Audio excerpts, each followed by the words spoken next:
6 o'clock, good morning, live from the 104.5 The Zone studios. I'm Justin Hawkins. In Titans news yesterday, they have traded cornerback Roger McCreary and a 2026 conditional 6th-round draft pick to the Los Angeles Rams for a conditional 5th-round draft pick as well in 2026. McCreary, second-round pick out of Auburn back in 2022, appeared in 55 games, including 38 starts for the Titans, and has 3 career interceptions. The Titans have since signed cornerback Micah Robinson off the Packers practice squad to fill the vacated spot by McCreary. Week of the NFL wrapped up last night with Monday Night Football. The Chiefs dominated the second half, scoring 21 unanswered points in the second half and beat the Commanders 28-7. Patrick Mahomes threw for 299 yards, 3 touchdowns, and 2 interceptions in the win as the Chiefs moved to 5-3 on the season. And in baseball, an instant classic in Game 3 of the World Series in Los Angeles at Dodger Stadium last night as the Dodgers beat the Blue Jays 6-5 thanks to a Freddie Freeman walk-off home run in the 18th inning. The Dodgers now take a 2-1 this series lead. The marathon that was Game 3 went on for 6 hours and 39 minutes, which matches the longest game by innings in postseason history. For all your foundation repair and waterproofing needs, you got to go to USST.com. Breaking news at once on your home for the Titans and Vols. This is 104.5 The Zone.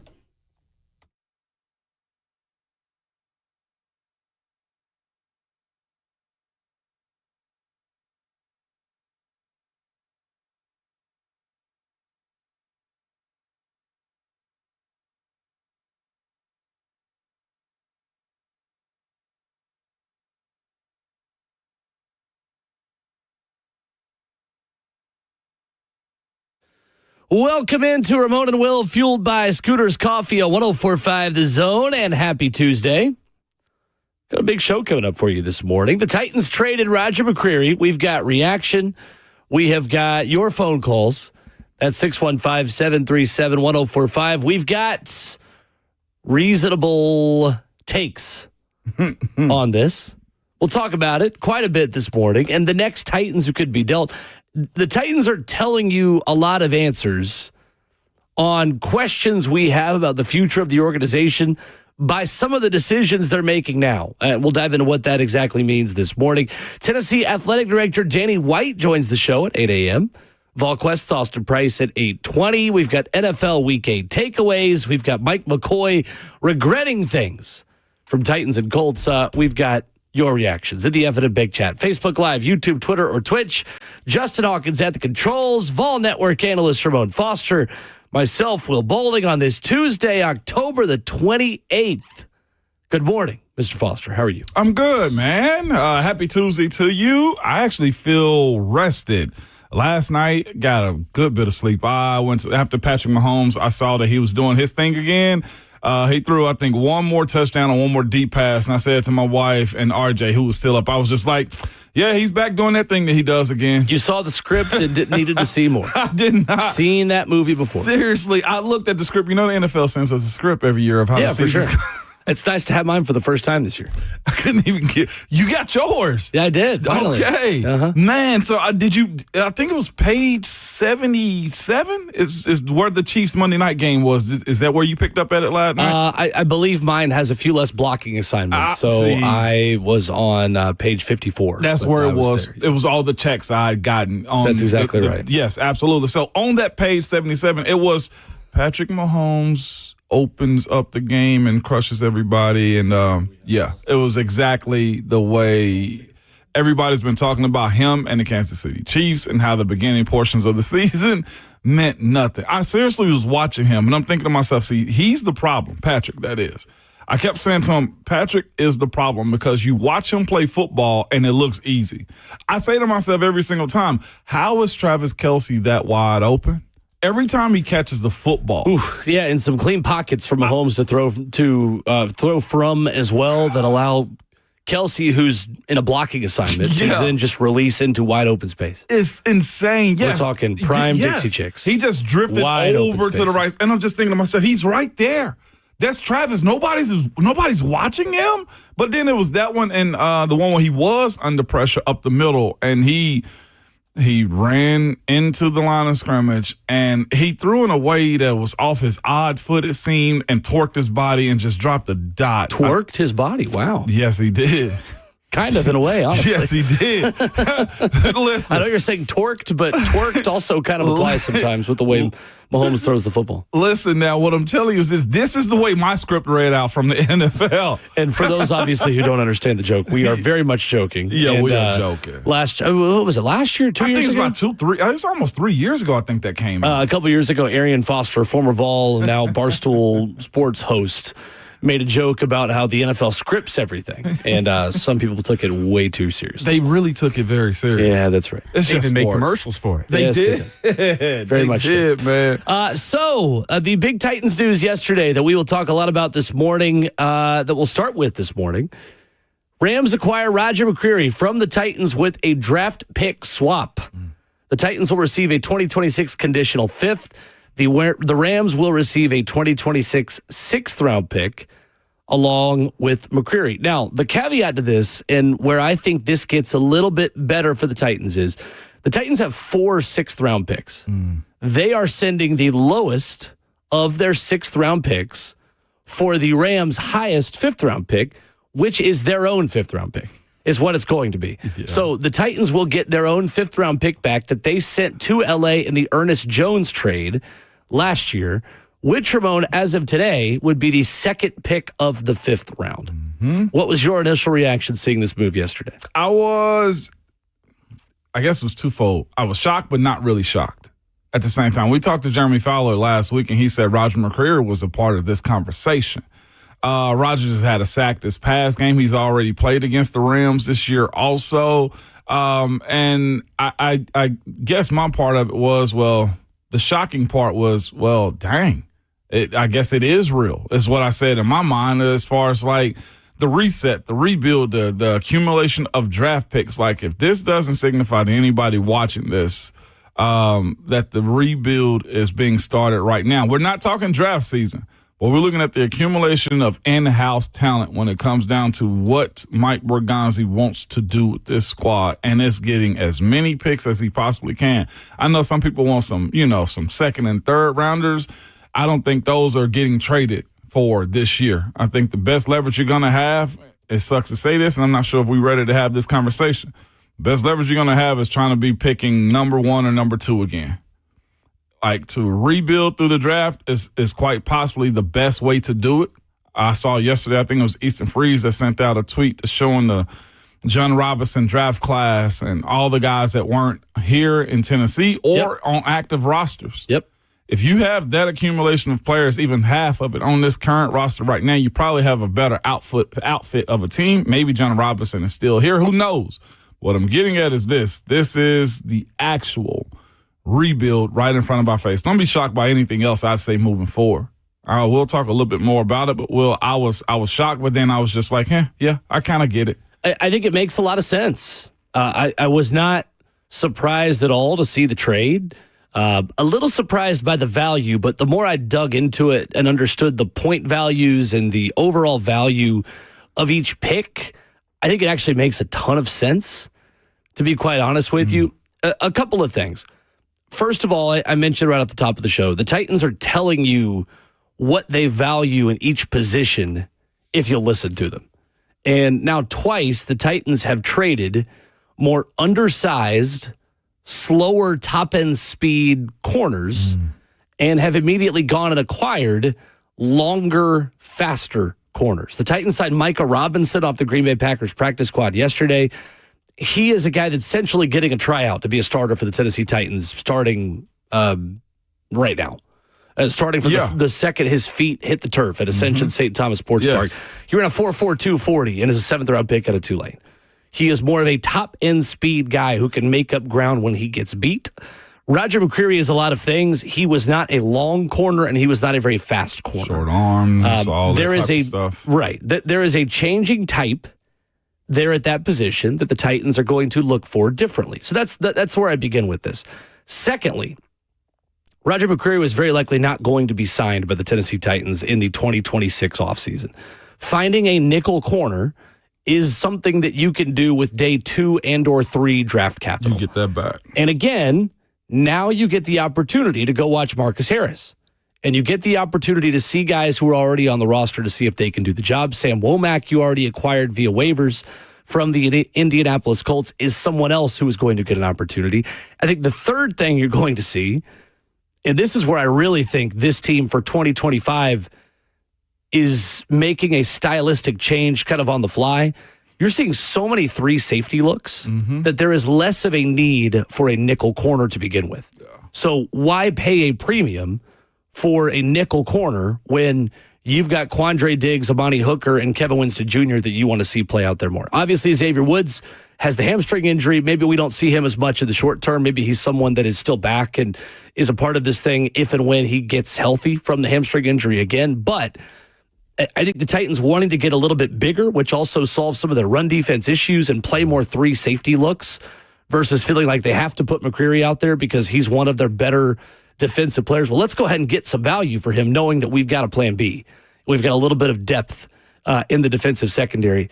Those 3 elements of this was where I think this move makes a lot of sense, and I think it is a sign that this organization understands, A, where they are, and B, the steps it's going to take to fix it.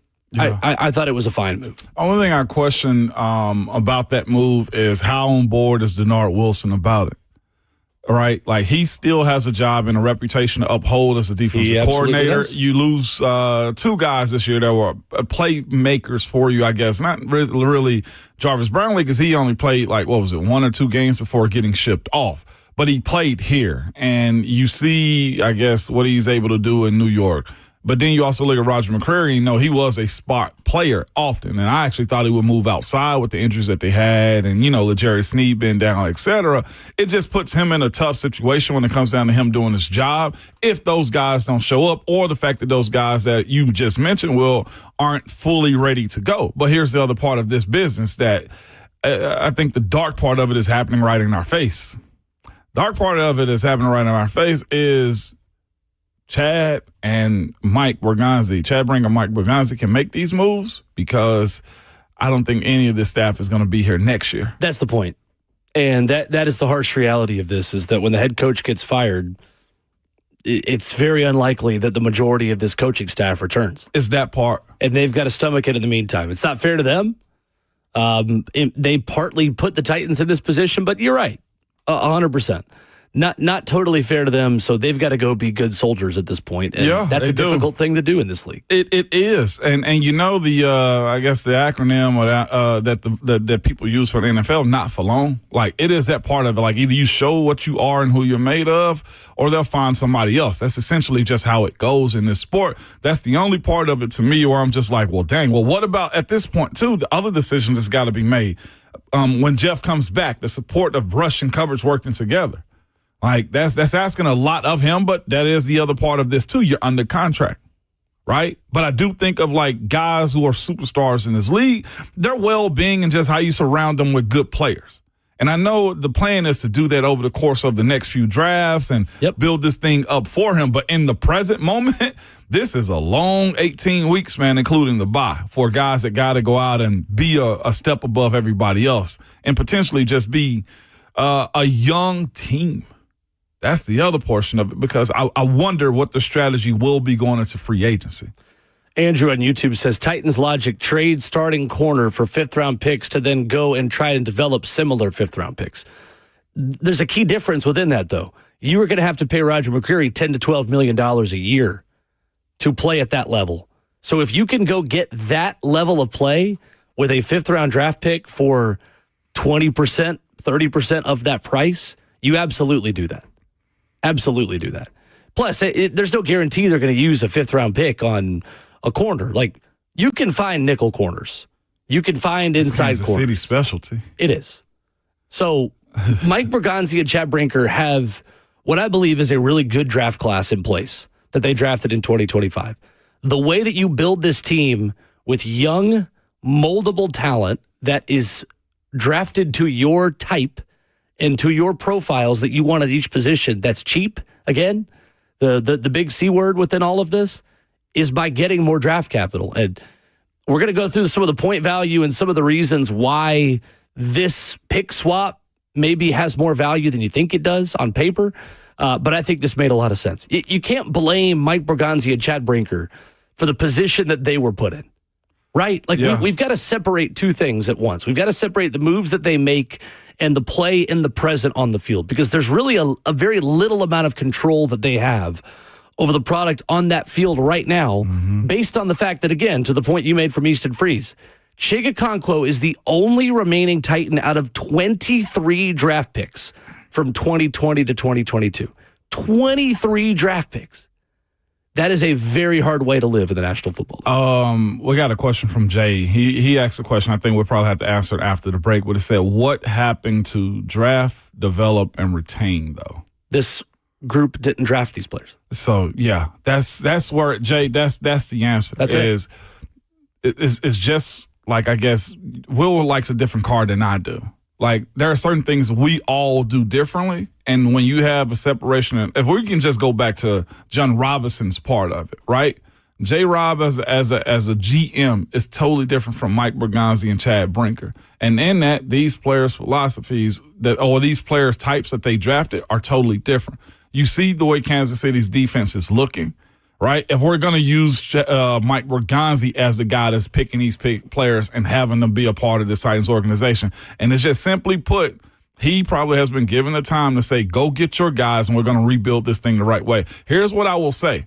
These being football moves, I think is what you want as far as saying, let the football people do football things. Meaning, if this doesn't have much incorporation of Miss Amy, if this doesn't have much incorporation of the front office, and these guys are able to bring in what they want as a group, considering it's a full rebuild and a reset right now. You're going to have a new head coach. You're going to have a new offensive coordinator, defensive coordinator, and everything involved in it. These guys are trying to, in my opinion, make the roster and what they want it to look like. We criticized the Titans for so long about being halfway in, halfway out on a rebuild. Yeah. If you were one of those people, you can't then turn around and criticize them for being all the way in on the rebuild now. Rebuild time in Tennessee, baby. 615-737-1045, our number. We are live for the 1045 The Zone Circus Sports Studio. Kentucky's largest sports book can now be found at Circus Sports at Kentucky Downs.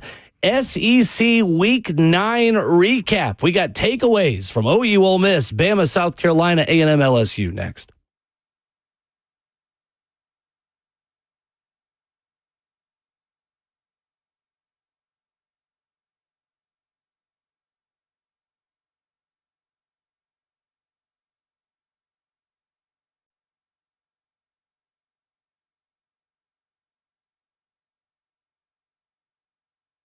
We're really lucky to have Genesis Diamonds here. It's in a sea of corporate jewelers. Genesis is such a refreshing alternative, and local ownership, Genesis can always stay ahead of the pack too, man. With their bigger selection, new and trending styles, more pricing flexibility, stronger warranties, higher quality standards. And as we head into the holiday season, Genesis is fully stocked. All right, case after case of dazzling jewelry. They have rings, earrings, bands, bracelets, colored gemstone jewelry, luxury pre-owned Rolex watches, all at a guaranteed best value price, and no commission salespeople. There's never any pressure ever at Genesis Diamonds. And if you're thinking about the holiday engagement, guess what? Now is the time to get into Genesis and let the experts help you create the ring of her dreams. They've got it all from the top ring designers. They've got diamonds in every shape and every size, natural and lab grown. Genesis is a breath of fresh air.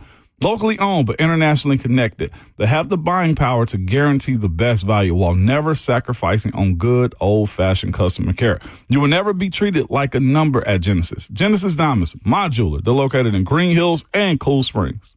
Hey, it's Will Bowling telling you about my new obsession, Daisy French Onion Dip. I'm telling you guys, this stuff is legitimately awesome. And it's my guilty pleasure this time of year during football season, eating dips with chips, wings, and veggies while watching the big game. Daisy French Onion Dip, Daisy Ranch Dip, they're versatile. They're a game changer. You can dip anything in this stuff, and you're going to enhance the flavor. It's going to be delicious. Your friends are going to love the fact that you brought the best dip to the party. They're as delicious as a homemade dip, plus they're made with real herbs and spices and other ingredients you'd find in your own kitchen. So make sure you try some. Check it out, Daisy French Onion Dip at a grocery store near you.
Recapping week 9 of the SEC season on Ramon and Will, fueled by Scooter's Coffee. Scooter's Coffee is locally owned near you in Rivergate, Smyrna, Brentwood, White House, or Mount Juliet. Amazing people, amazing drinks, amazingly fast. In week 10 of the SEC season, you have Tennessee hosting Oklahoma. Ramon Foster, we have tickets to give away in a half hour. Yes, we do. For Tennessee and Oklahoma, a Tennessee Ticket Tuesday coming up here in 30 minutes. It's a hot ticket. It's a very hot It's dark mode. Wear your black Tennessee gear. I got some. Be ready to go. Got some on the way. I am of the mindset that you always wear orange to Neyland, except obviously in these games, except in the blackout game. In the dark mode game, I should say. I should use the proper branding. And I might need to go over to our good friends of Volunteer Traditions and have a new something to wear. You should. Because all of my game day stuff is orange, which is very intentional. We'll take care These of are it. first world problems. They absolutely will. Come on up to my side of town, man, and get you some up in Gallatin. That might be do it. That might be do it. I go, my boy. Oklahoma takes down, or excuse me, Ole Miss takes down Oklahoma. I did watch the game. I just mixed up the words there. Lane Kiffin's first top 25 road win as a head coach. What have we learned about Ole Miss and Oklahoma on Saturday, Ramon Foster? Never listen to betting experts, okay? Because I was listening to Ron, some guy, and he threw me off. I figured the Lane Kiffin offense would cook. Absolutely. You know how you have the gut feeling, then you have the experts. I should have went with my gut on that one, man. My gut's been with me for 39 years. I should have trusted it, man. But it's exactly as you thought. Lane Kiffin came out and did that thing that he does with his offense when in moments where he's got to tighten it down and get very serious about what his expertise is. He showed that. The most flagrant thing he did in that matchup to me, though, was putting in Austin Simmons on close to the goal line and allowing him to throw passes. Seems unnecessary. Cold. I don't know who he was trying to appease to or what contract that him and Austin Simmons had, but at some point you got to go with the hot hand. Like, that's part of your job, Lane. That to me was, I thought they could have beaten Oklahoma even more so if he'd have just left Trinidad Chambliss in the game, man. But again, you look at the efficiency that they had and the different variations in which they played that game. They ran the football on them in times where they needed to have it. You also had, of course, Trinidad Chambliss being really good with his feet and getting into the end zone, man, and being able to just create. That's what I enjoyed about watching that game this past weekend. And then you can also tell, too, the way the confidence in which he's calling plays, Lane Kiffin, that is, too, because it was rainy, drizzling the entire time. And he still said, I'm going to throw this football. I'm absolutely going to throw this football. And just the way Ole Miss's defense stood tall. Prince Will Umamiele is him.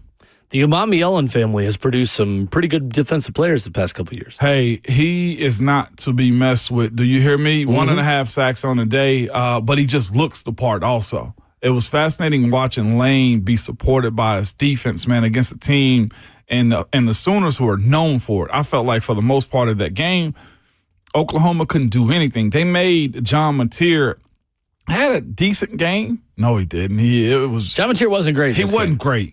And they made him look bad, too. His ability to try to go outside of the pocket, I mean, Patrick Mahomes was not in his favor this past weekend, man. His ability to run and throw, I think the finger may still have something going on with it. And it looked like it this past weekend, the way Ole Miss beat him up.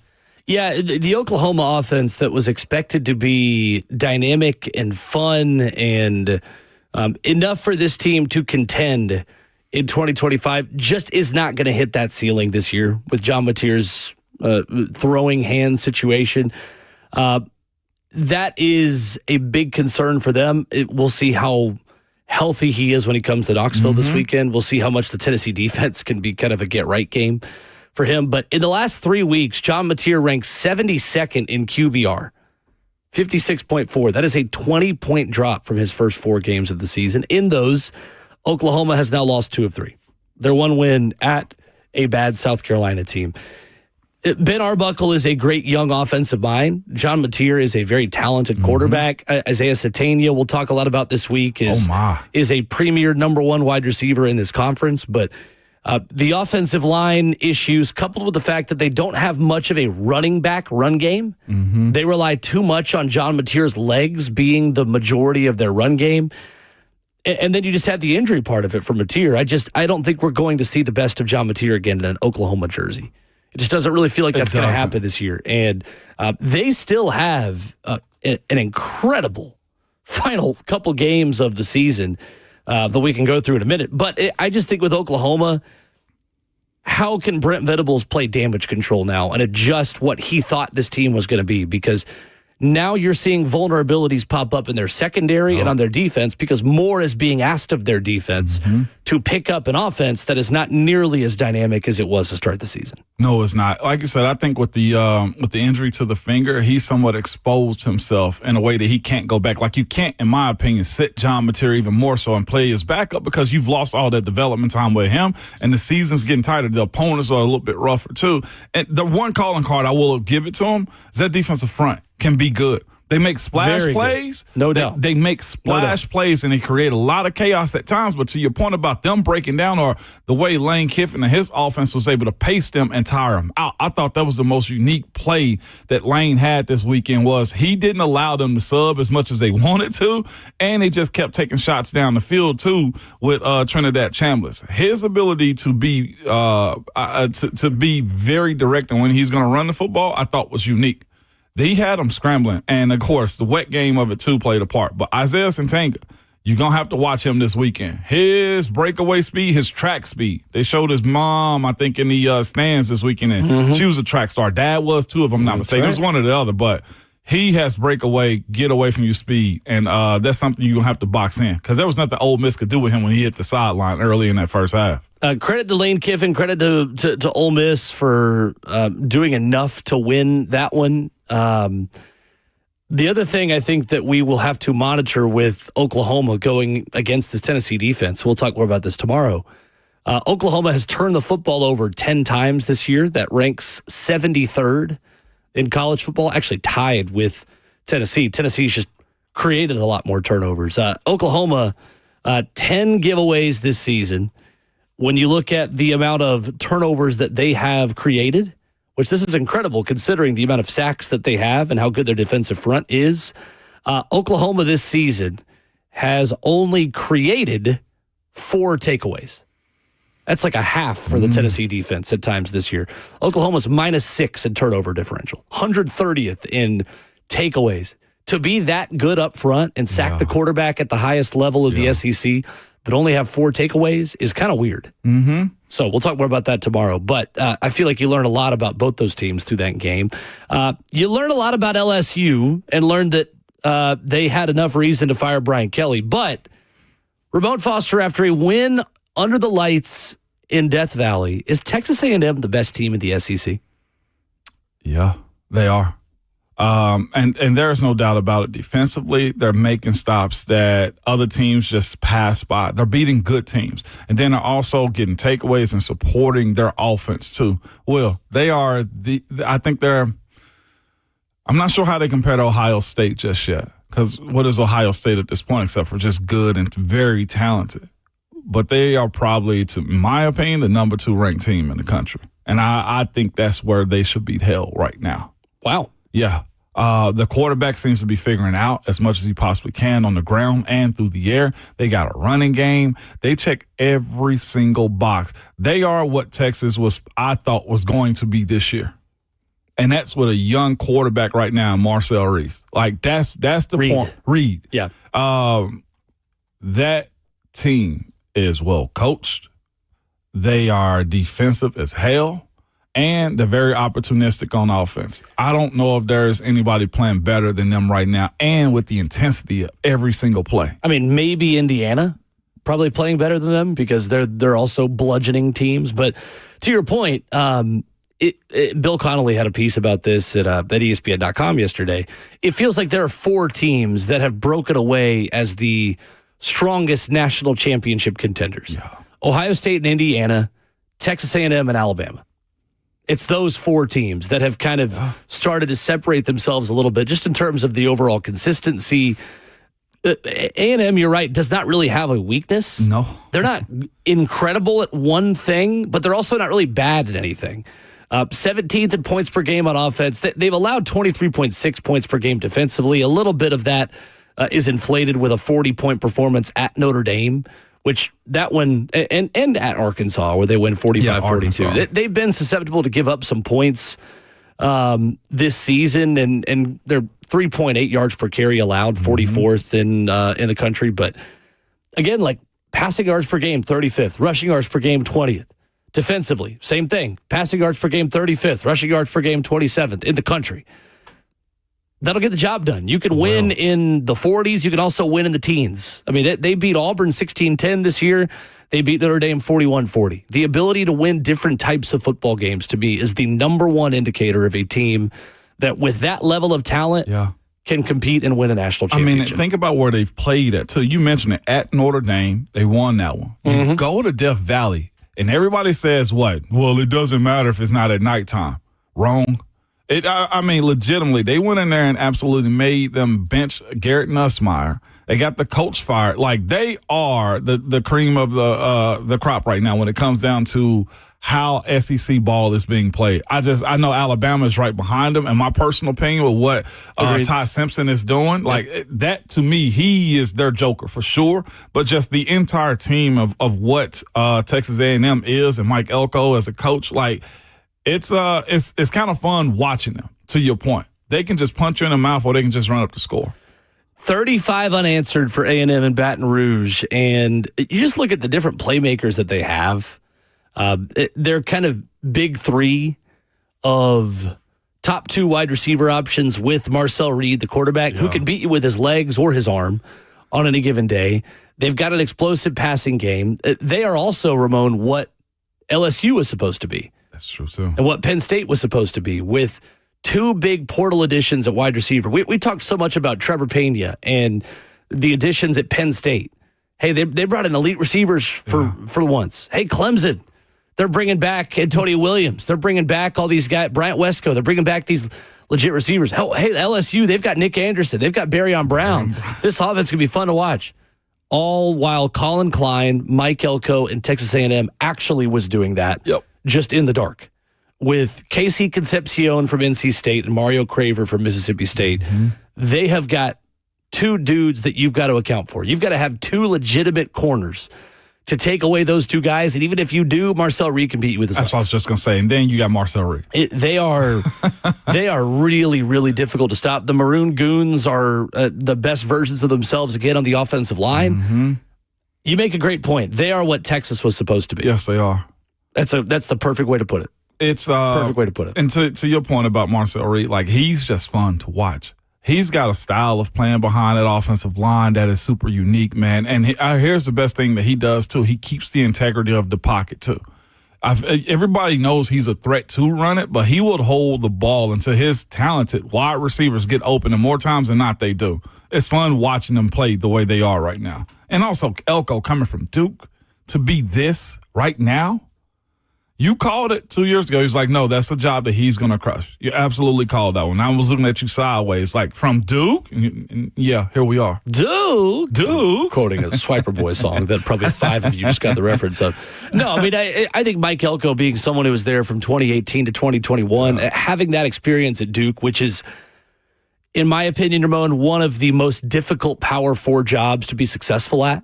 Yeah, I respect David Cutcliffe so much and the success that he had there. I think that is one of the most difficult jobs in college football, in the Power 4. To be able to build them up and set a culture is something that's meaningful to know how to do as a head coach at any level. And just the fact that dealing with Aggies is a little bit different. What you mean? That is a little bit of a different culture there. Okay. And that's okay. Yeah. That's not a bad thing. Yeah. But the politics, the traditions, the recruiting, the state of Texas, the understand, like, Aggies have a language that you've got to speak. It's not the most important thing in the world. There's probably a lot of people there that speak it that aren't qualified football coaches.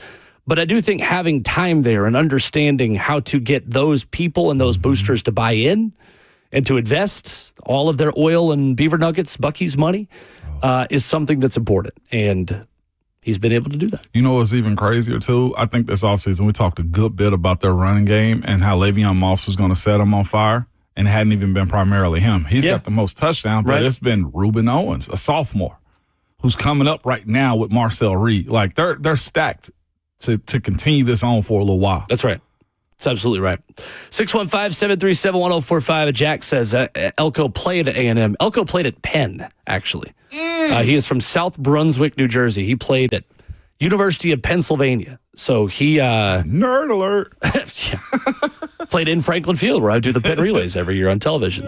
One of my favorite places I've ever been. But that's why he is a candidate for the Penn State job. So we'll see how much the oil money has to be paid to keep him around in College Station, which I expect to happen. Who's his agent? Well, No, I don't know. I don't just know. joking on the but I Jimmy know. side of it. Yeah, Exactly. It's always Jimmy Sexton when in doubt. Coming up, Alabama beat South Carolina, but honestly, I think I feel better about the Tide after this game than I did before it, and we'll talk about that next.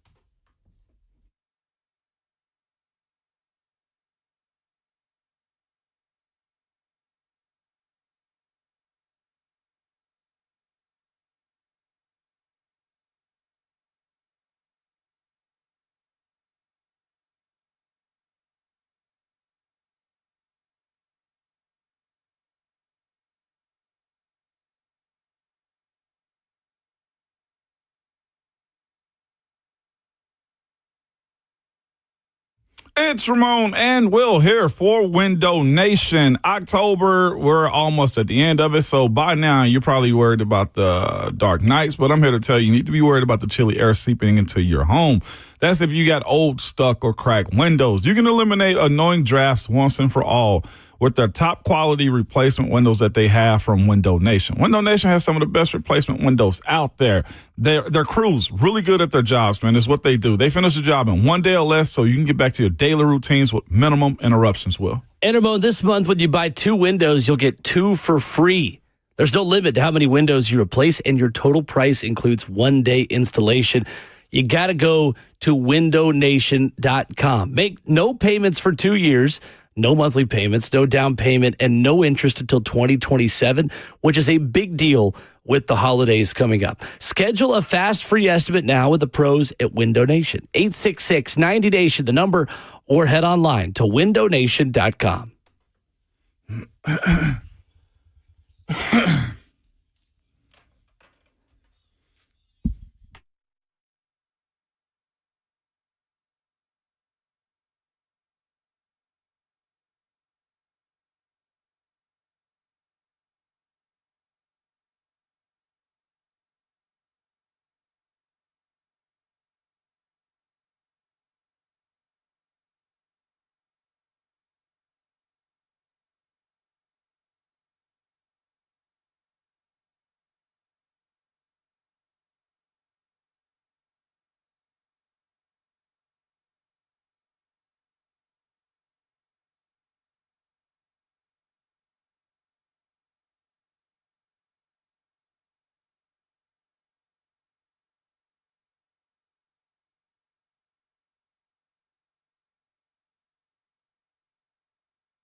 Ramona Will, Tuesday morning on 104.5 The Zone, fueled by Scooter's Coffee, locally owned in Rivergate, Smyrna, Brentwood, White House, or Mount Juliet.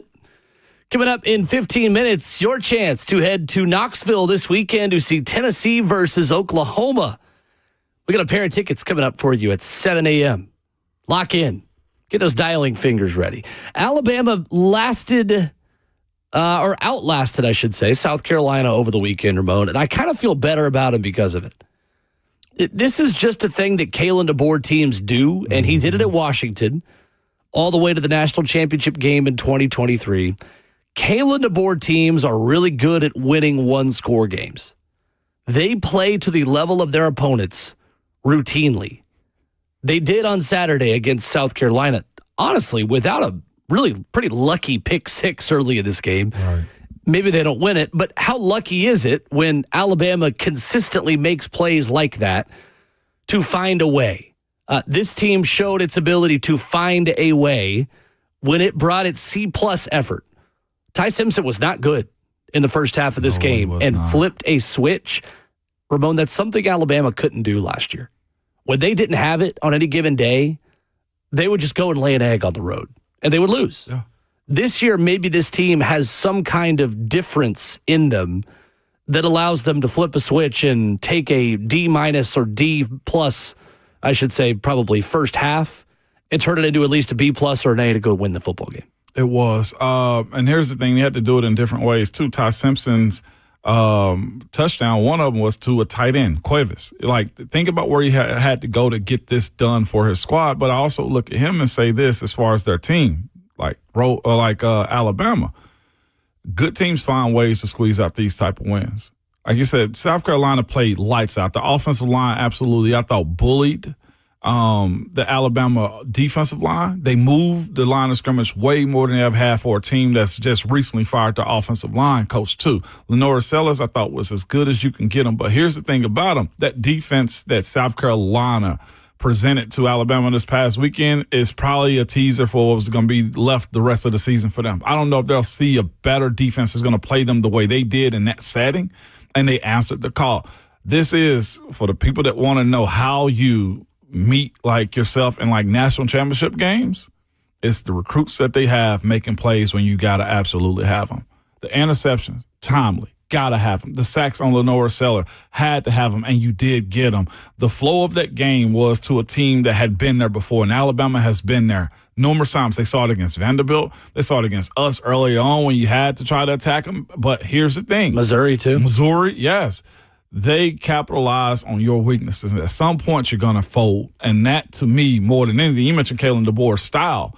It's their mindset going into it. I do think looking at the offseason that they had, and Kalen DeBoer and his crew spoke about it, the reporters that we had on spoke about Alabama going back to their old ways, a little bit more discipline, not as loose as they once was.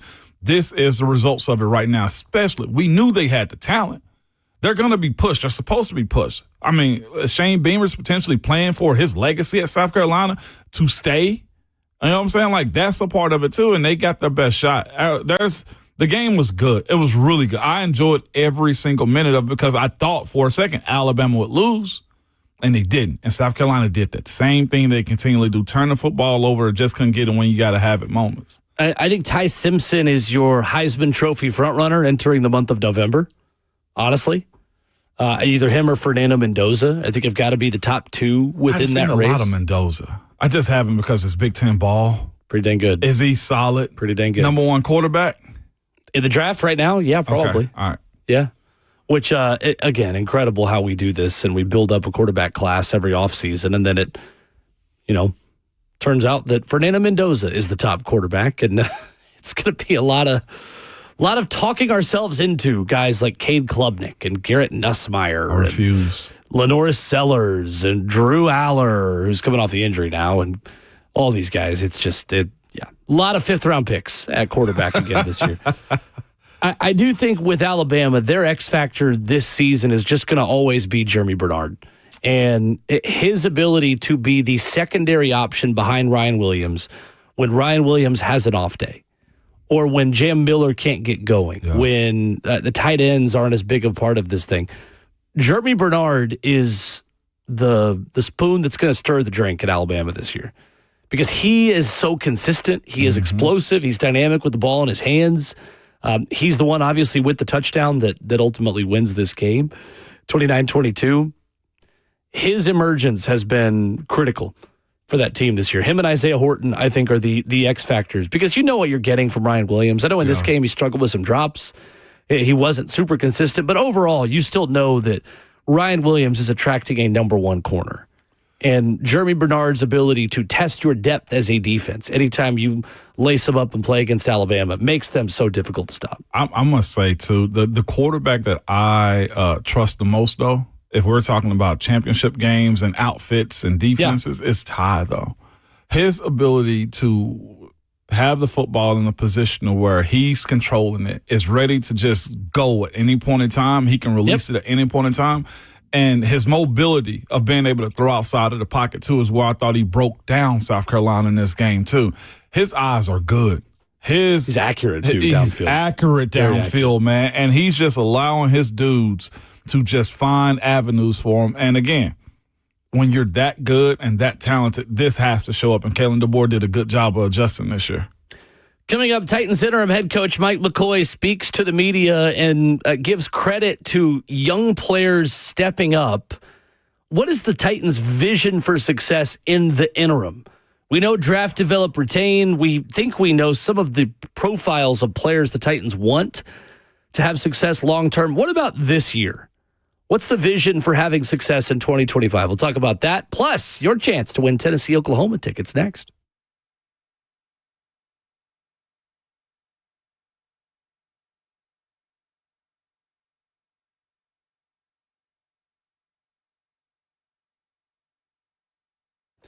Hey, it's Will Bowling. When it comes to ensuring clean air in your home, Lee Company delivers. Their award-winning team provides thorough whole-home duct cleaning services that eliminate dust, debris, and other allergens from your HVAC system. The result? Improved air quality, enhanced system efficiency, and peace of mind. Even better, Lee Company is offering 10% off a whole-home duct cleaning for a limited time. So why wait? Schedule online at leecompany.com. That's leecompany.com for their duct cleaning services. And you always want to trust Lee Company because of their experience in Middle Tennessee. You've seen the Lee Company fleet of vehicles driving around. If you've lived here for a month or for 10 plus years, they've got 80 years of experience. Lee Company's been trusted since 1944 in Middle Tennessee. They're available 24/7 with 14 community locations in Tennessee, Kentucky, and Alabama. You can call them at 615-567-1000, or you can head online to leecompany.com. That's Lee Company, all you need. Selling your home can be stressful, but it doesn't have to be. Get a guaranteed offer from Mark Spain Real Estate. There are no showings, no open houses, no stress. Work with the #1 real estate team in the U.S. and close with confidence. Go to markspain.com today.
7 a.m. Good morning, live from the 104.5 The Zone studios. I'm Justin Hawkins. In Titans news yesterday, they have traded cornerback Roger McCreary and a 2026 conditional 6th-round draft pick to the Los Angeles Rams for a conditional 5th-round draft pick also in 2026. McCreary, a 2nd-round pick out of Auburn back in 2022, appeared in 55 games, including 38 starts for the Titans, and has 3 career interceptions. The Titans have since signed cornerback Micah Robinson off of the Packers practice squad to fill the vacated spot by McCreary. Week 8 of the NFL season wrapped up last night with Monday Night Football as the Kansas City Chiefs dominated the second half, scoring 21 unanswered points and going on to beat the Washington Commanders 28-7. Patrick Mahomes threw for 299 yards, 3 touchdowns, and 2 interceptions in the win as the Chiefs move on to 5-3 on the year. In baseball, an instant classic in Game 3 of the World Series last night in Los Angeles at Dodger Stadium. The Dodgers beat the Blue Jays 6-5 thanks to a Freddie Freeman walk-off home run in the 18th inning. The Dodgers now take a 2-1 series lead in the World Series. The marathon that was Game 3 went on for 6 hours and 39 minutes, which matches the longest game by innings in postseason history. For all your foundation repair and waterproofing needs, you got to go on to visit USSTN.com. Breaking news at once on your home for the Titans and Vols. This is 104.5 The Zone.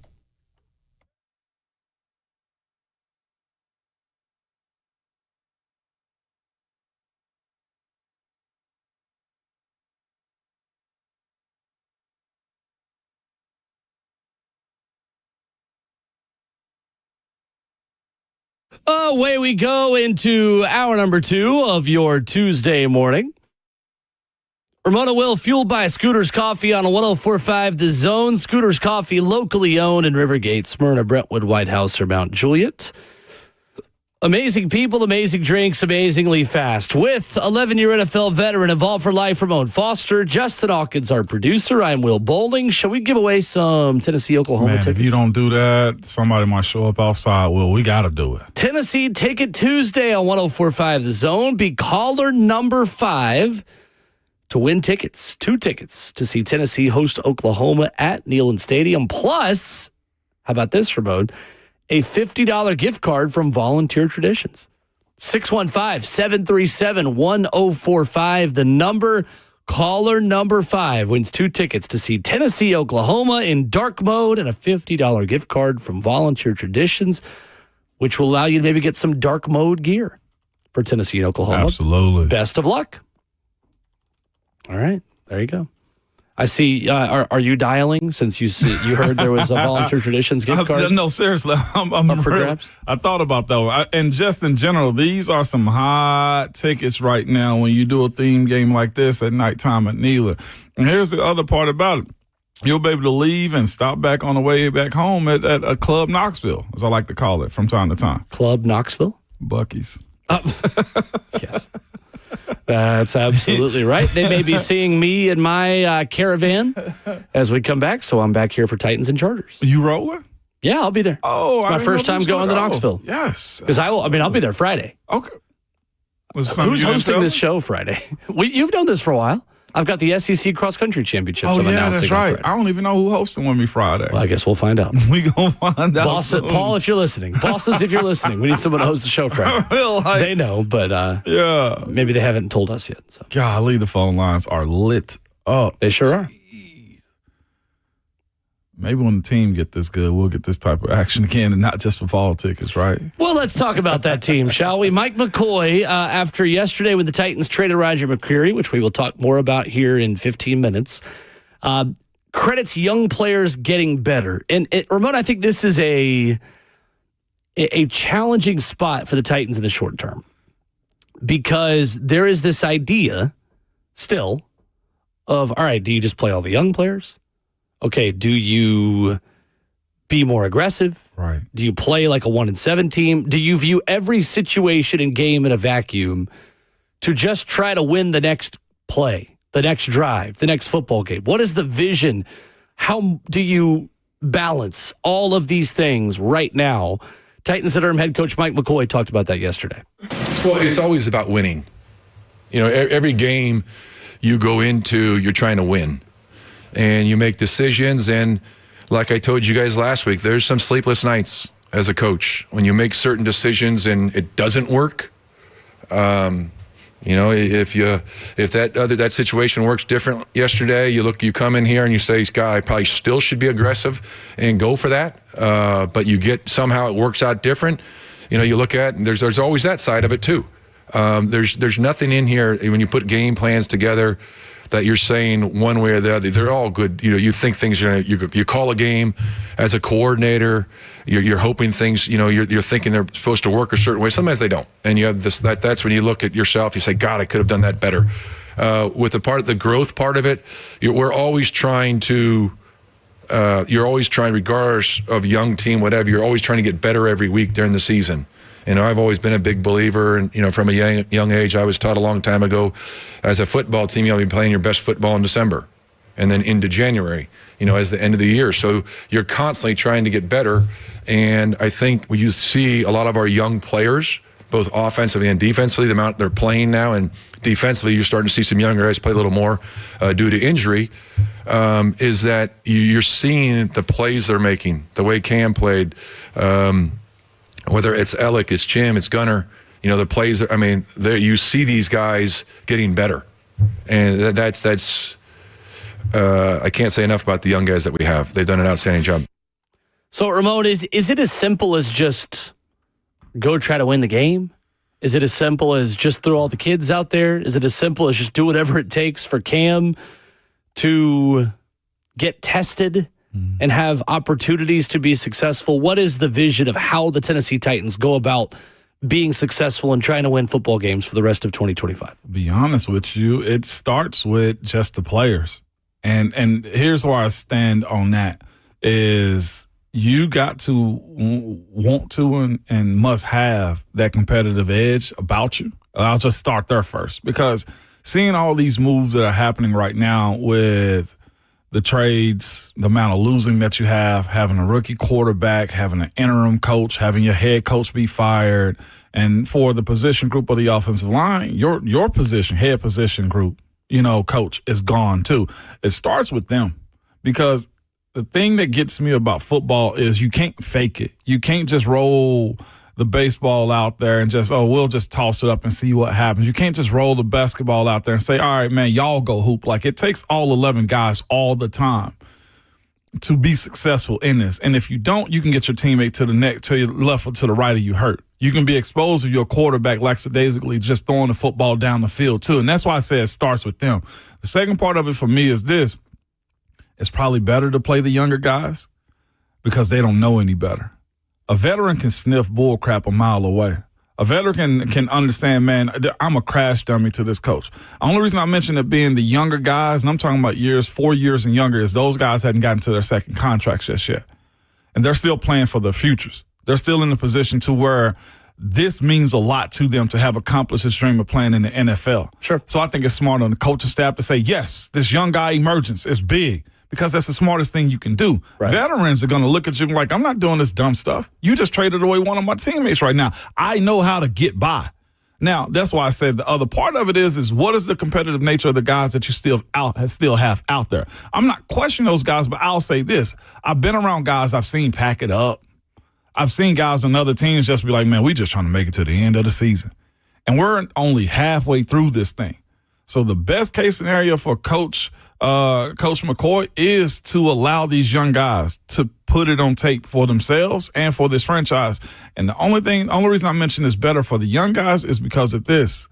Those guys have a higher chance of being here. Yeah, for sure. And the fact that Coach McCoy and this staff, I'm not sure who's going to be retained, but I think all of us looking at this,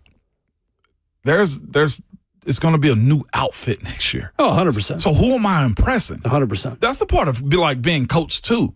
Why am I impressing you when you're not going to be here? Like, these are the mental battles that Coach McCoy, but it's the coaches that determine if I'm going to play. Yeah. Like, unless I'm a first round draft, Cam's going to play. Right. But why am I impressing the wide receiver coach? That's why I say it starts with the players in these type of situations, especially when we're talking about pros right now too. Because none of these guys are potentially going to be here. Yeah, you've got to first and foremost do what's best for Cam Ward. That is the departure from trading, from recouping draft capital and assets. every question you ask about decisions you make for the short and long-term future of the Tennessee Titans is this decision best for my quarterback? Yeah. Because that quarterback has so much talent that you have to start there, obviously. So I do think that there are elements of trade opportunities of veterans playing that some of them stay put where they are because of who they're protecting. Kevin Zeitler is probably not someone that's going to be traded because he is valuable to making Cam Ward be the best version of Cam Ward. It's not time to put Jackson Slater in at right guard yet. We might get there in 2026, and maybe we see him week 15, 16, 17, or 18, but we're not there yet. This is still October at the end of the day. Yeah. I think the same could be said for Chigakonkwo. We'll see on him. He's playing for a lot of things. Yes, and we're going to get to more on how I think the way the Titans handled Chig could give us a hint on what kind of coach they're looking for. We're going to talk about that in a few minutes as well. But there's got to be the overarching idea in the back of your head that, yes, of course, your goal is to win the football game. No one is ever, no one's saying otherwise for Mike McCoy and this coaching staff. Their goals to get jobs for themselves after this, to either be retained, to go be hired somewhere else in the same position. Like, and still too, Ramon, like, I still want the team to win every Sunday. I'm still not in tank for draft picks at this point because they're getting more draft picks to take more shots. But ultimately, if this team wins football games down the stretch, it probably means that some of the young players who need to improve are improving. That's a win. I would rather the guys on the team, I'm consistent on this every year, I'd rather the guys on the team get better than some guys we haven't drafted yet be put in position to be better because we don't even know who those guys are yet. All of that being said, when you are faced with a 50-50 call and you are faced with a 4th and 3 on the plus side of the 50 with 11:30 to go in the third quarter, you've got to now lean the level of aggressiveness. You've got to lean towards putting confidence in your young football players. You got to lean towards taking chances. Mike McCoy said yesterday he regretted his decision on that 4th down and punting it and only gaining 22 yards of field position. That's got to be the vision. The vision for this needs to be young players, aggressiveness, air it out, let's learn what we've got. It becomes harder to do that when the score is so separated by not taking those chances. I'm actually, it's the only reason because you brought it up. When does the conversation about tanking take over? Because it got even up a little bit with the Jets winning this past weekend. I don't view it as tanking. I don't view it as tanking. I don't think they will intentionally do it. No, I don't think this is the Miami tank for Tua situation. In my personal opinion, I think the idea that's a conversation that's probably been had. When you ask the question, what is this season? You got because of injuries and just because of where you are, you look at guys like Jeff who are out that probably wants to be in this. If he's going to get double-digit sacks, this is a good year to get it. It most definitely is, although if the offense doesn't get any flow to it. He's going to be healthy too. Yeah, and if the offense doesn't get any flow to it, then teams are just going to run the football on them because they know the offense can't score. That's the other part of it for Jeff too. But I do look at I personally am looking at this situation, and I see the descending of the airplane at this point. I just don't view it as tanking, and maybe I'm naive, and you can tell me if I am. We ain't got to call it tanking, but I do look at just, okay, you tell me Roger McCreary won't be re-signed here, and I truly believe get something now because it's that part. You're not going to get anything later from him. He's free and clear after this year. Right. But I look at it, and that's the reason I brought up Denard Wilson's side of this too. He's at a point as a defensive coordinator where he's losing bodies that he knew he could count on. Like, I'm not saying it's a tank, but it sure looked like it's got a long weapon on it, and it's got tracks around it that can go through all kind of terrain. This looks and feels like a tank to me. Haven't seen what bad teams look like when you see what it looks like. They want to win football games in 2025 with players who are going to be here in 2026. It's that part of it. There are organizations out there that are probably high-fiving in closed rooms when they lose games in order to get draft capital. I don't see this as that situation. I see this as they want more bullets to fire at the target in April. They want more opportunities to rebuild this roster with their new type of player. And I know that Chad Brinker was here with Rand Carthon, and a lot of the answers that they gave are the same. And you could make the argument, but like what changed? Chad was here. It's changed. Like it or not, when Mike Bergonzi was made the general manager of the Tennessee Titans, him and Chad's vision for what they want the Tennessee Titans roster to look like changed. Their way of doing that is by getting more opportunities in the draft to build with those players from the start of their careers. That's what they say. I just view this one as if that's the case, then it seems to me like Chad and Borgonzi are the coaches then too, seeing what the players are made of. My point of it is this is almost, it's not pointless because there's careers at stake, but like seeing what they're made of is also just to a group of coaches that's not going to be here. Like Chad and Mike evaluating the players to me is moot. Simply because it's the coaches that's going to have to eventually coach those guys up. You have to evaluate them, though. Like, you have no other choice. Well, I guess the other side of it is, for me, is how much do they see in these guys? Like, as far as the coaching stance, too, because a GM can think a player sucks, but a coach will be like, no, that guy is special. Because I think there's still a divide in what's actually happening. Sure. That's the unfortunate reality of where this team is right now. They have to do both at the same time. They have to get by with a Band-Aid makeshift interim coaching staff while also learn more about young players who are going to outlast that coaching staff. It's not natural. It's not easy. It's not ideal, but it is the reality of what 2025 represents. So to that point, then the vision has got to be take chances, be aggressive, learn stuff about this group, even though that's not really going to help these coaches get retained or get jobs elsewhere. I think the tank has started, though. I don't like the word tank. I understand that. They're not trying to stink for a draft pick to draft a quarterback. They have a quarterback. The higher, the more leverage they get to trade back, though. Coming up, the Titans traded Roger McCreary. What does it mean? Is it a good move? And how their corresponding moves tell us a lot about the kind of coach they're going for. Coming up next.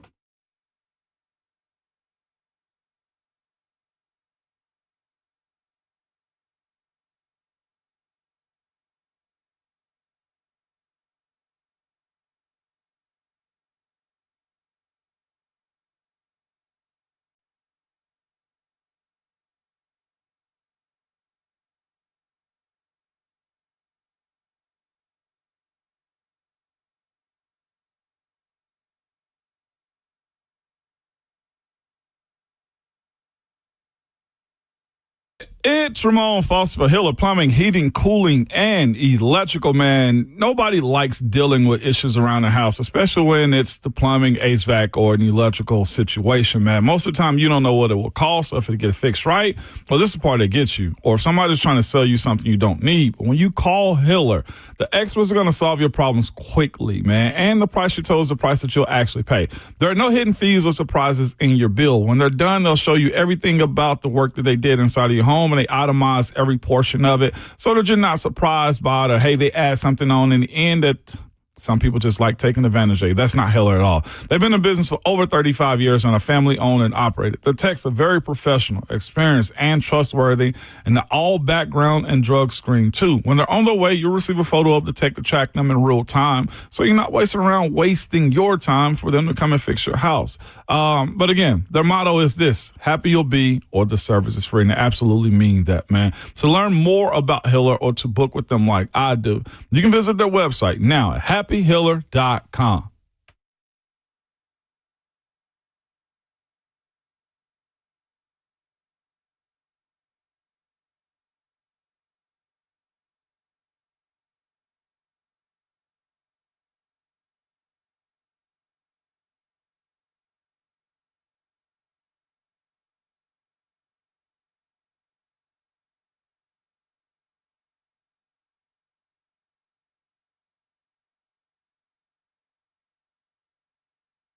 Synergex and LT Center are the original MVPs of testosterone replacement therapy. What makes them the MVPs? Well, to start, they use pharmaceutical-grade testosterone to increase your testosterone to a level that is right for you.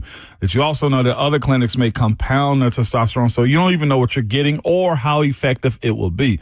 Synergex and Loyalty Center are the real experts that you can trust for quality care. Also, they are one of the only one providers that accept major insurances. So other clinics and online services, they charge you sky high prices for testing, labs, membership. It just goes on and on and on. But Synergex and Low T Center, they make it affordable and easy for you to start and stay on the treatment. They also give treatment to women too, man. Did you know that women could also benefit from this as well? Women experience some of the same symptoms of men with low testosterone, like tiredness, no energy, mood swings, and low libido.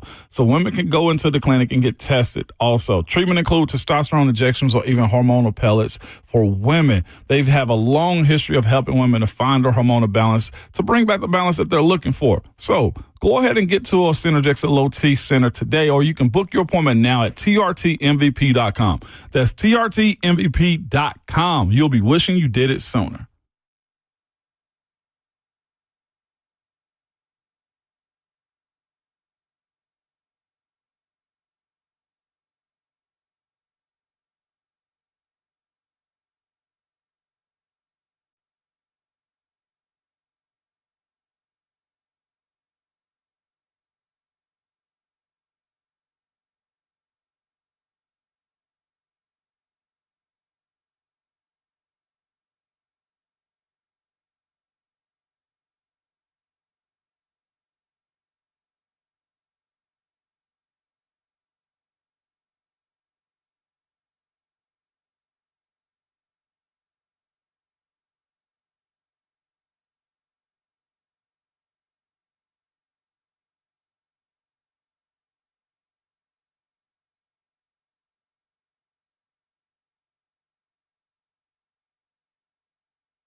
Urbana Well 104.5 The Zone, fueled by Scooters Coffee, locally owned in Rivergate, Smyrna, Brentwood, White House, or Mount Juliet. So the Titans yesterday traded Roger McCreary to the Los Angeles Rams for a draft pick swap. The Titans will receive a 2026 conditional fifth-round pick, which will be the highest of the fifth-rounders that the Rams have to give, which means it's going to be their own. The Titans essentially get their own 2026 fifth-round pick back that they traded last year in the Ernest Jones deal. The Rams receive a conditional 2026 sixth-round pick along with McCreary. The Titans have 4 sixth-round picks, and this will be the lowest of their sixth-round picks. Ramon, your initial reaction to this trade was what? My initial reaction was surprised, but not surprised at the same time. The business side of it to me showed that, hey, trade him away, get something for him now. You want to move up in the draft as many times as you possibly can with this team and get as many picks as you could, too. But the other part of it is we were just speaking of a second ago. It just doesn't give much, I guess, hope for just being that competitive. You know, he was a starter, wasn't a starter. He was a solid player. For sure. I mean, that's 2 guys essentially gone in the same year. That right there from a teammate's perspective that's kind of hard to deal with, knowing that you got young guys playing beside you in a very hard-to-win league and a very physical league, too. What did you think of the return for McCreary? Thought it was fair. They got to take on his salary, and on top of that, they know Titans are in a position where they can't ask for a whole lot more either. You give him plus a later 6 for 5. Anytime you can get closer to the first round, the better. I'm not mad at the compensation. I'm just looking at the entire scenario of it all to say, if I was a defensive player, I'd feel a certain type of way. Like for me, I also say to everybody else that have that type of leverage, well, can I go too? Like, that's what it made me think. Like, if you're getting a 5 for him, what is Arden Key worth for 5th too? If you're trying to get rid of him in this moment, especially if you're trying to see what Jalen Harrell or others are capable of. We've seen a good bit, I feel like, from Draymond Jones in the last couple of weeks. Watching him, you getting some production. It's a matter of depth, but you also try to develop guys too. This is fascinating. His salary, by the way, Rusty, he got an escalator in his salary this year. I think Roger McCreary is getting over like $3 million. So for a guy that's on an expiring contract, that's the other context of what salary he's on a rookie deal. No, he met an escalator that paid him more than his rookie salary, for context. So, yeah, for people that are unfamiliar with that, if you play a certain amount within your rookie deal, you get performance-based bonuses. Mm-hmm. Where if you play a certain amount of snaps, you play it literally you accrue more value to where you do become more expensive within your rookie deal if you play. And obviously, Roger played quite a bit here for this organization. So the Rams will owe him $2 million against the cap. The Titans have $2.5 million against their salary cap for 2025. I think this move makes a ton of sense. I think this is the kind of move that is difficult to stomach in the moment. This move is not a sign of incompetence. We've got to be able to separate what is happening on the field in the present that this regime is not totally responsible for, partially responsible for, yes. Yeah. Not totally responsible for, from the moves they are making to try to prepare for the future. I was a little surprised at the value originally and what they got back. But the more I dug into this, the more I think it makes sense. So there is the industry standard is the Jimmy Johnson trade chart that gives point values to every pick in the NFL draft. And stick with me here. I'm going to get a little nerdy, but I think this makes sense, and I'm going to make it as simple as I can. So the Tennessee Titans moved up from the back of the 6th round to the top of the 5th round with this selection. They did not gain an additional draft pick. They traded a pick to get a pick. But they traded up substantially. So, again, if you're unfamiliar, the Titans have 4 6th-round picks to work with. They are trading the worst of their 4 6th-round picks for a pick at the top of the 5th round. Ramon, it's their own 5th-round pick. Yeah. Right now, that will be the 2nd pick of the 5th round. That is very close to being a 4th. Obviously, you have the compensatory selections within there as well that make that a little bit further back. But top of the 5th is not a bad place to be. It's not. The difference in point value from the Titans' lowest 6th-round pick is a 25.8 point gain in the NFL draft. So their pick at the top of the 5th round is worth 34 points. Their pick at the bottom of the 6th round is worth 8.2 points. Oh. So walk with me here. 25-point gain that they just had from the back of the 6th to the top of the 5th. A 25-point pick is a pick late in the 5th round. So essentially, trading back from the bottom of the 6th to the top of the 5th is the same value as getting a pick in the bottom of the 5th. So would that change your view on this if they just gotten a 5th round pick back? Probably, because all right, we got new selections. Well, you essentially did that by moving up to the top of the 5th and getting rid of your bottom of the 6th. That's what they did. So in terms of the way NFL evaluators view these things, in terms of the way the Jimmy Johnson trade chart spells this out, the value you gained by going from way in the bottom of the 6th to the top of the 5th round is the same value as being in the mid to bottom of the 5th round. So they won. I'm not saying that. I'm just saying, again, like I don't like grading trades the second they happen because Roger McCreary is going to play for the Rams. Titans have got to use that pick. Yes, we'll see how they use it. So I don't like grading things like that where we don't know what the future looks like with those. But again, the part of this is they don't have to even keep all of these picks. They now have, again, 3 6th and a couple of 5ths. Well, if there's somebody you like in the 3rd, you start to package your later picks. Now you have more ammo. Again, all of this is about ammunition. You're not just going to use all of these picks. If you have someone that you love, it is now easier for you if you feel like someone's going to take them right in front of you. If you love the guy at pick 102, well, now you package together a couple of these 5s.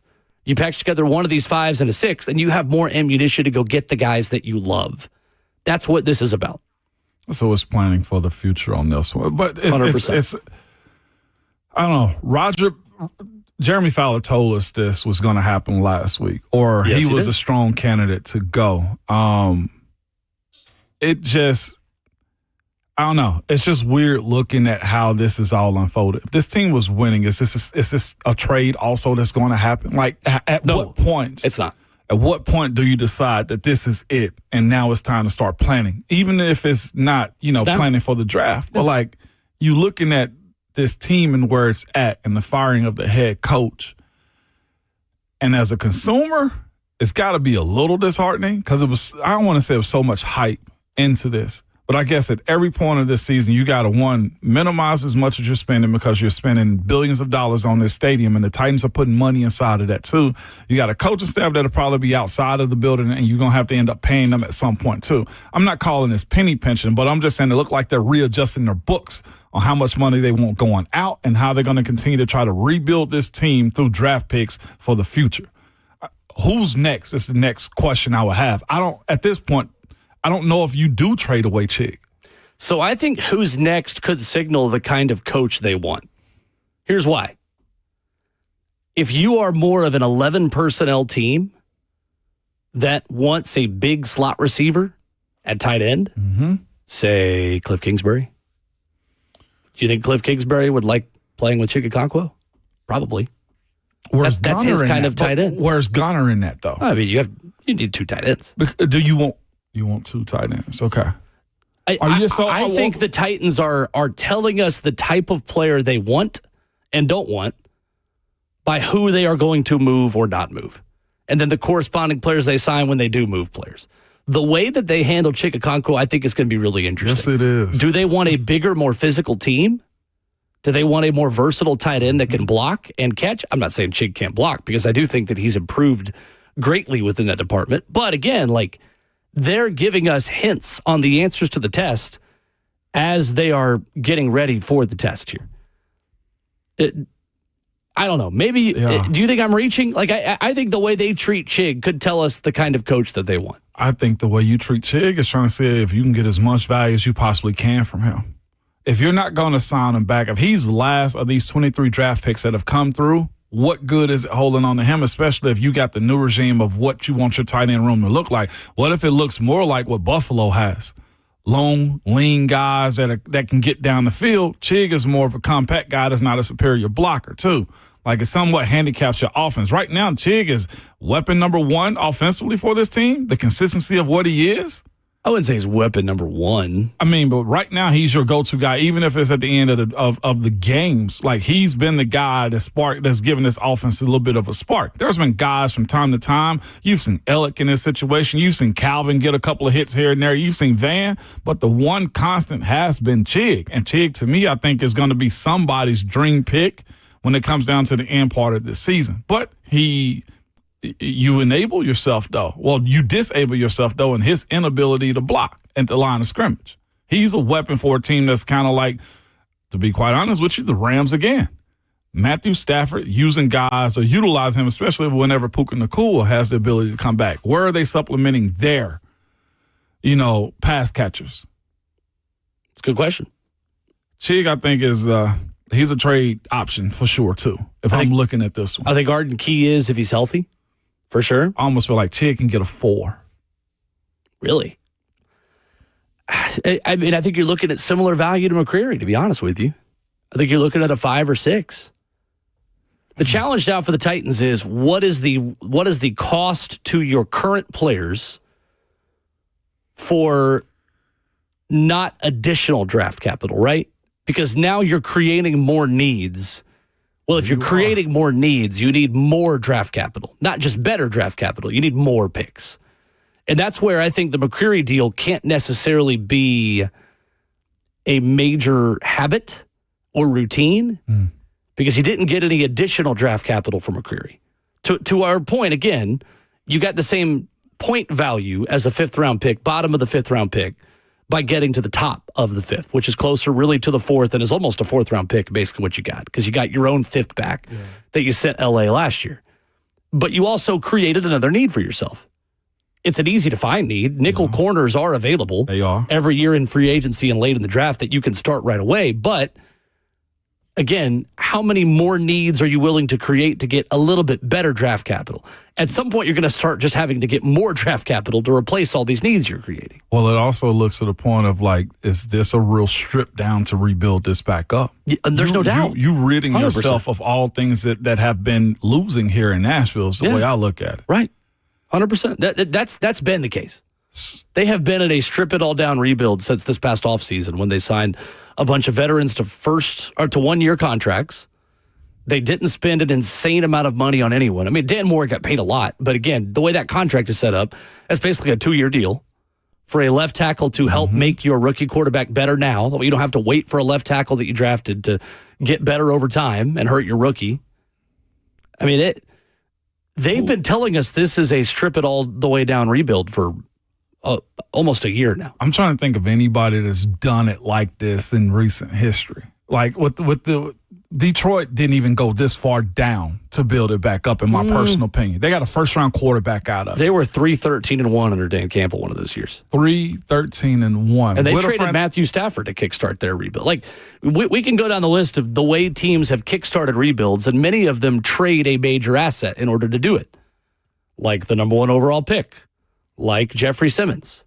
The Titans are not willing to do those two things. What about Chicago? Chicago tanked to rebuild also. They set themselves up for Caleb. Well, again, they traded off a major asset. They traded their pick to Carolina, who took Bryce Young, and then they got the number 1 overall pick back again. Most of these teams have offloaded a major asset. The Titans have decided to offload a lot of smaller assets instead of offloading one of their 2 big major assets, which is Jeffrey Simmons or the 2025 number 1 overall pick.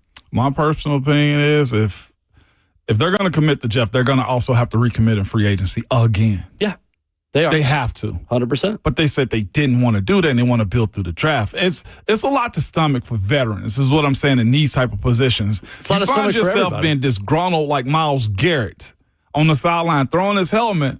And again, it doesn't result in more winning is what I'm getting at. Like, the ultimate goal is to win. Like, even if this is a rebuild to reset this entire franchise, all of this has to, you mean to tell me you got to correct Cam again. You got to also find a head coach. You got to find a defensive coordinator. You got to get more players. And within 2 years, you got to be competitive. That's a lot to ask. And also trying to be ready for a stadium. It just is. I know it's dark as before, or it gets very good, but this is as bleak as I think it's been since I've covered this team. I don't even know what the plan is, and maybe that's how they want it, but I'm looking at this and just saying it would absolutely it is bothersome to work as hard as players do to have non-football decisions be made in real time. Well, we're seeing the plan. What do you mean you don't know what the plan is? Because I look at guys like Cam, for instance. Yeah. Jeff, for instance. I look at dudes like J.C. Latham and Peter Skoronski. Yeah. Who's got to be in this. And you mean to tell me, like, it's supposed to be rebuilt with not trying to overspend in free agency. Sure. And be competitive, while also incorporating a new head coach and trying to say, we expect to win this quick? I don't think that's the thing, though, is there is no expectation to win that quick. But that was also the conversation before the season that Brian Callahan got fired. What do you mean conversation? But that's not Wins that and conversation losses didn't come from inside the building, though. That building was managing No, they expectations. told us that like wins and losses didn't matter, was it? Yeah, right. Yeah, I know. But They have a plan. Like just because we are not in the meeting doesn't mean they don't have like their plan is, again, like I just said, trade off the smaller assets that are not going to be here long term and help get Cam, Jeff, Peter, and JC and all those guys good young players who are homegrown to play with them. We got to get out of here and get calls. 615-737-1045. Your reaction next.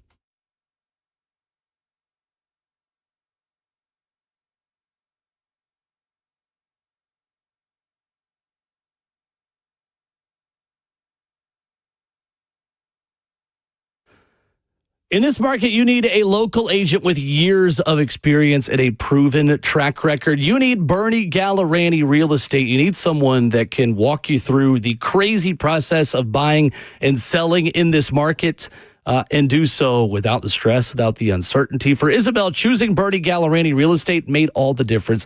After two other agents couldn't get results, Bernie's team stepped in and sold her home on the very first day it hit the market. It's the kind of results that my friend Bernie Gallerani gives you. With unmatched strategy, expert marketing, and the right buyers already lined up, what once felt impossible turned into a fast, seamless sale. Isabel couldn't be happier and is already looking forward to working with Bernie again. If you want proven results and a team that delivers, call Bernie Gallerani Real Estate today. You can call him on his personal cell phone, 615-428-2644.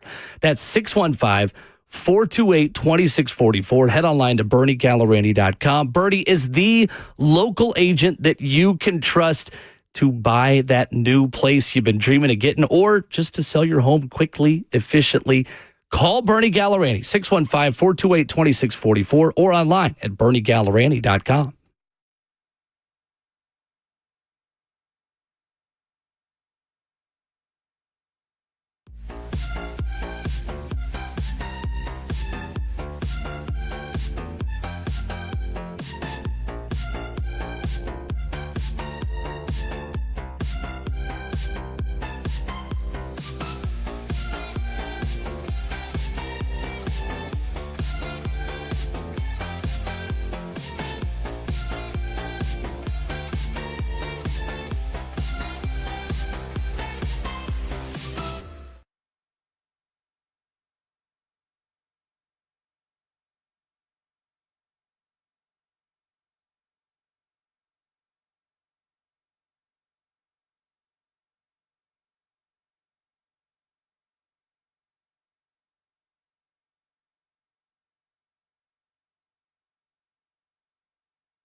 Promotional Will 104.5 The Zone, fueled by Scooters Coffee. Wrapping up hour 2, Tennessee Athletic Director Danny White joins us in just over 10 minutes.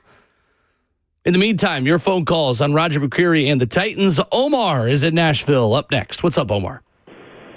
What's going on? What's going on, Ramon? What's going on, baby? How you, Omar?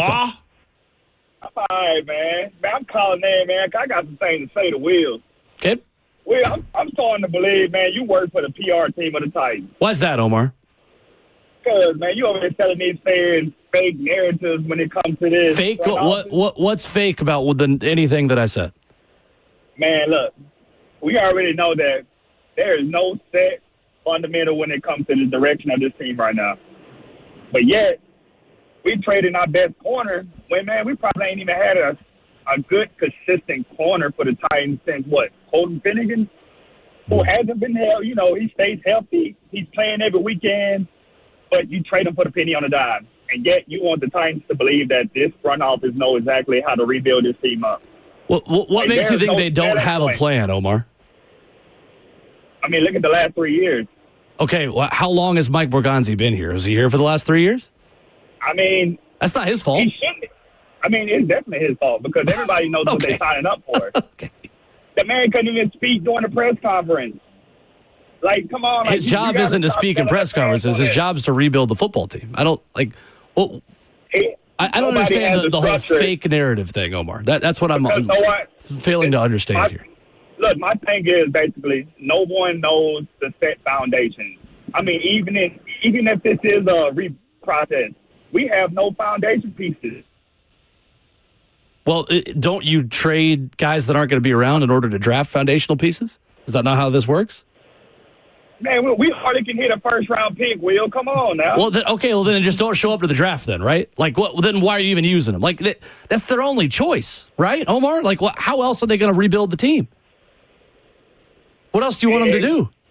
It's not going to start off this way. I mean, like their biggest selling point is the stadium right now, man. Come on. Let's be honest. I am being honest, Omar. Thank you for the call. That's the only way you're going to rebuild a team is by drafting. This whole idea of like, oh, well, I don't trust them to draft. Okay, well then don't watch the draft. Like, there's nothing else they can do. It's the main way to build a roster. I know that there's not trust. Okay, fine. I guess the biggest thing is this is happening in season. Is the planning for it. That's the part of it where if you're a fan of the team, like to be operating like this currently, it takes away the H word that we always speak about. It's the hope part of it. It is believing in the idea that this is going to be something good when everything that's been good has been stripped away so far. Don't come at me with I've got a fake narrative. No, you just disagree with the narrative. Doesn't mean what I'm saying is fake.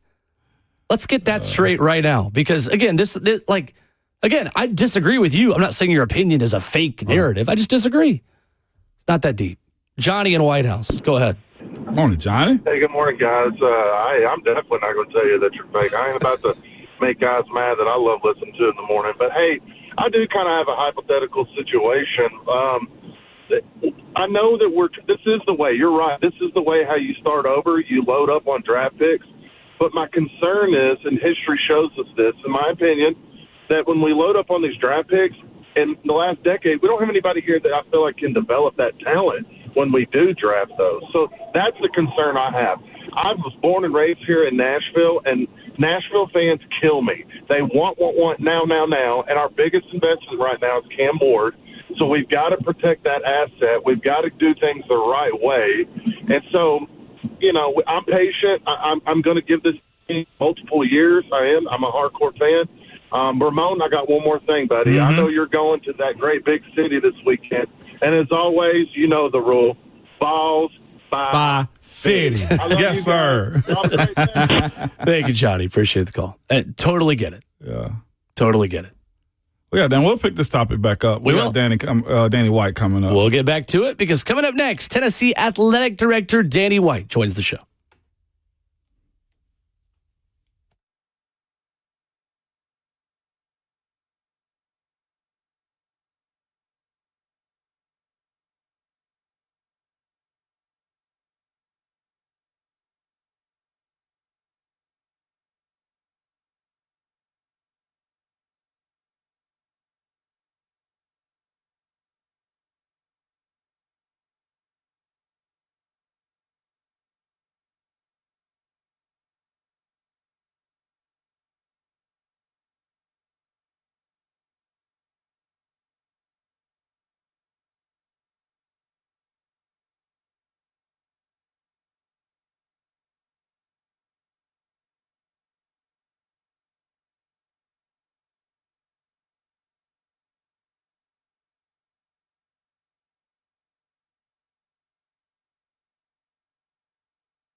7:59. Good morning, live from the 104.5 The Zone studios. I'm Justin Hawkins. In Titans news, yesterday they traded cornerback Roger McCreary and a 2026 conditional 6th-round draft pick to the Los Angeles Rams for a conditional 5th-round draft pick in 2026. McCreary, a 2nd-round pick out of Auburn in 2022, appeared in 55 games, including 38 starts for the Titans, and he has 3 career interceptions. The NFL trade deadline is a week from today. The Titans have since signed cornerback Micah Robinson off the Packers practice squad to fill the vacated spot by Roger McCreary. Tennessee Vols athletic director Danny White is joining the show here in just a few minutes to talk. Josh Elander is the new Vols baseball coach, Vols football, and more. So let's go to that interview now. For all your foundation repair and waterproofing needs, you got to go to USSTN.com. Breaking news at once on your home for the Titans and Vols. This is 104.5 The Zone.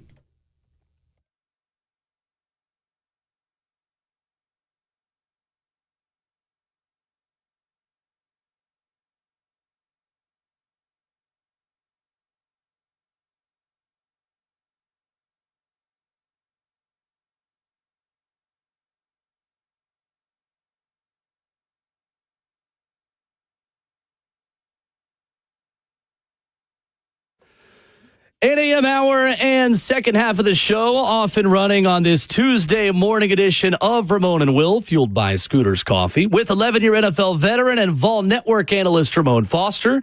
I'm Will Bowling. Pleased to be joined this morning by Tennessee Director of Athletics, Danny White, with a ton to talk about on Rocky Top. Another big week in Neyland Stadium, new baseball coach, much, much more.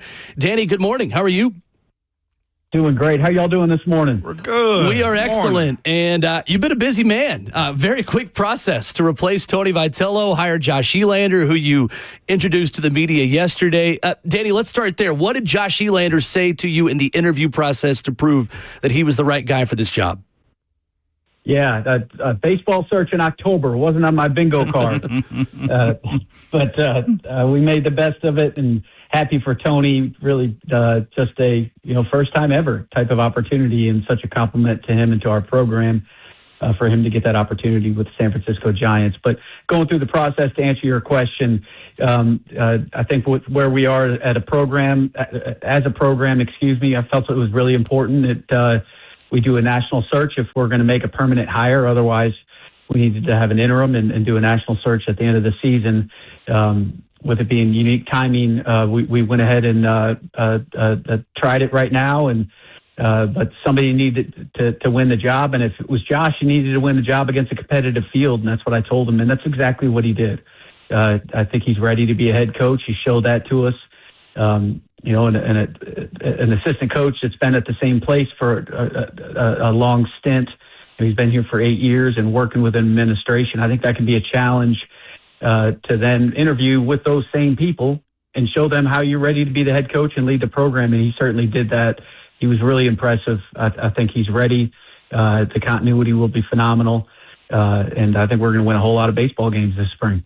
Tennessee Athletic Director Danny White, our guest. Danny, I've never seen so many current and former players be so all in on an assistant coach like this, and an in-house hire appear to be so universally loved by so many alumni. What feedback did you get from the leadership group of this team and from recent alumni who've played under Tony and Josh that also proved to you that he was ready for this? Yeah, I started that meeting off with some rules of engagement that, and I knew how they were thinking about Josh. So I just said, guys, this isn't an opportunity to advocate for Coach E. I know you guys all love Coach E. This is your platform to educate me about our program. Why have we had this historic run of success the last 3-4 years from your eyes? What makes us unique? Are there challenges or areas where we can get opportunity, or areas where we can get better? All those things. And I just never want to put a student athlete in that position where they feel like they're advocating for one end game. And if that end game doesn't happen, where that the place that puts them in mentally. And then also, even if it works out that way, I think it's important that they understand that this is a professional process. And if Coach E was going to win the job, then he needed to win the job. And I think that sets him up for success, not only with our team, but on the baseball, college baseball stage nationally and amongst his peers. And but it's not a song and dance type of thing. We had a very competitive process, and I feel really great about where we ended up. We're joined by Tennessee Athletic Director Danny White this morning. When you started this job and been in this role, you've been here, I guess, before seeing this type of process go through. But have you ever seen a baseball job be this highly sought after, have this much conversation behind it? And I'm sure there was some calls you probably had to turn down from bigger names. You ever imagine, again, baseball being this way in college? I can imagine it. Yes, I did. I had no idea it would grow to this at Tennessee. When I took this job in January of 2021, as you all know, our baseball fan base then was not what it is today, and that was really kind of the launching spring coming out of COVID. The team that Tony put together and the run that we had really energized the fan base at a tough time for us as an athletics department. And from there, it grew really quickly, and we've been sold out the last few springs in a row, and we're sold out with a new, bigger ballpark this year, well before the season starts. So our fan base is relatively new, but excuse me, I'll put it up against anybody in the country.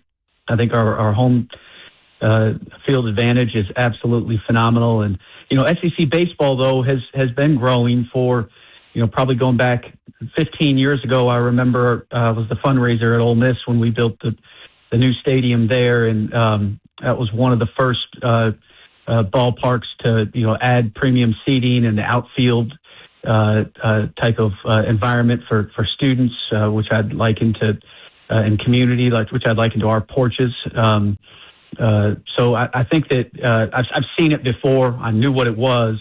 I didn't know that it was at Tennessee, but we're quickly growing pretty accustomed to it. It's fun to be a part of. It is. One thing that's fun to be a part of, too, is being a part of a school and tradition right now where winning is big. But in that, we're seeing other universities search for those same type of outcomes weekly, yearly. We're seeing a lot of coaching changes and just newness in college football, basketball, baseball, and even more so, you have the MLB come and take a coach from you. How do you balance that winning and the expectation at the University of Tennessee to where you keep your guys, and the sustainability of not having many disruptions like this moving forward? Yeah, I feel awesome about our outcome in baseball. Having said everything I already said, Josh needed to win the job. But whether it's baseball or football or any of the sports that we have, continuity, I think, is king. And it's really hard to replace the relationships that a coach has, whether that's a head coach in football, position coaches. Continuity, I think, is a huge advantage. We've been very fortunate to have a lot of that. And then even with Tony's opportunity in baseball, we still have the rest of that staff still intact. And I feel really good about where we are from a continuity perspective. And so I'm not a believer that you could take one brand name coach, whoever that may be, and just put them in and the results that we all want just happen overnight. And we see that sometimes work, sometimes not work. I think that the work that you do as a fan base, as an athletic department, can make that same coach at that same school highly successful, or maybe not so much. And we really spend a lot of time, and a lot of our staff work really hard to give our coaches what they need to be successful. And I think that's why we're enjoying the success we're having across the board in so many sports. Not all of those coaches, most of them are not new hires to Rocky Top. They have been here, some of them for quite some time, and we're seeing programs compete year in and year out at levels we have never enjoyed before because of the things we're doing to help them. And I think we have great coaches. You guys have probably heard me say before, I'll put our roster head coaches up against anybody in the country. But it's not just that. It's also us as a fan base, as a university, getting behind them and supporting them and being unified in that effort. And really positive things can happen, and that's what we're seeing.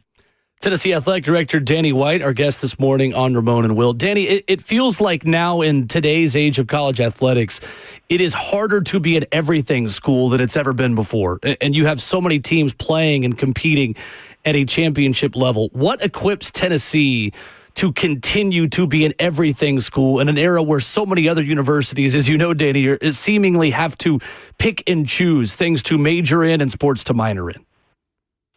Yeah, we're certainly not minoring in anything. We got 20 sports, and if they're putting that power T on their jersey, we want to win SEC and national championships in every sport that we have, and we can. To your point, to your question, we can do that because we got the best fan base in all of college athletics. In my opinion, the best fan base in all of sport. Our budget in 2021, when we all first arrived to kind of reimagine what restoring the glory at Tennessee.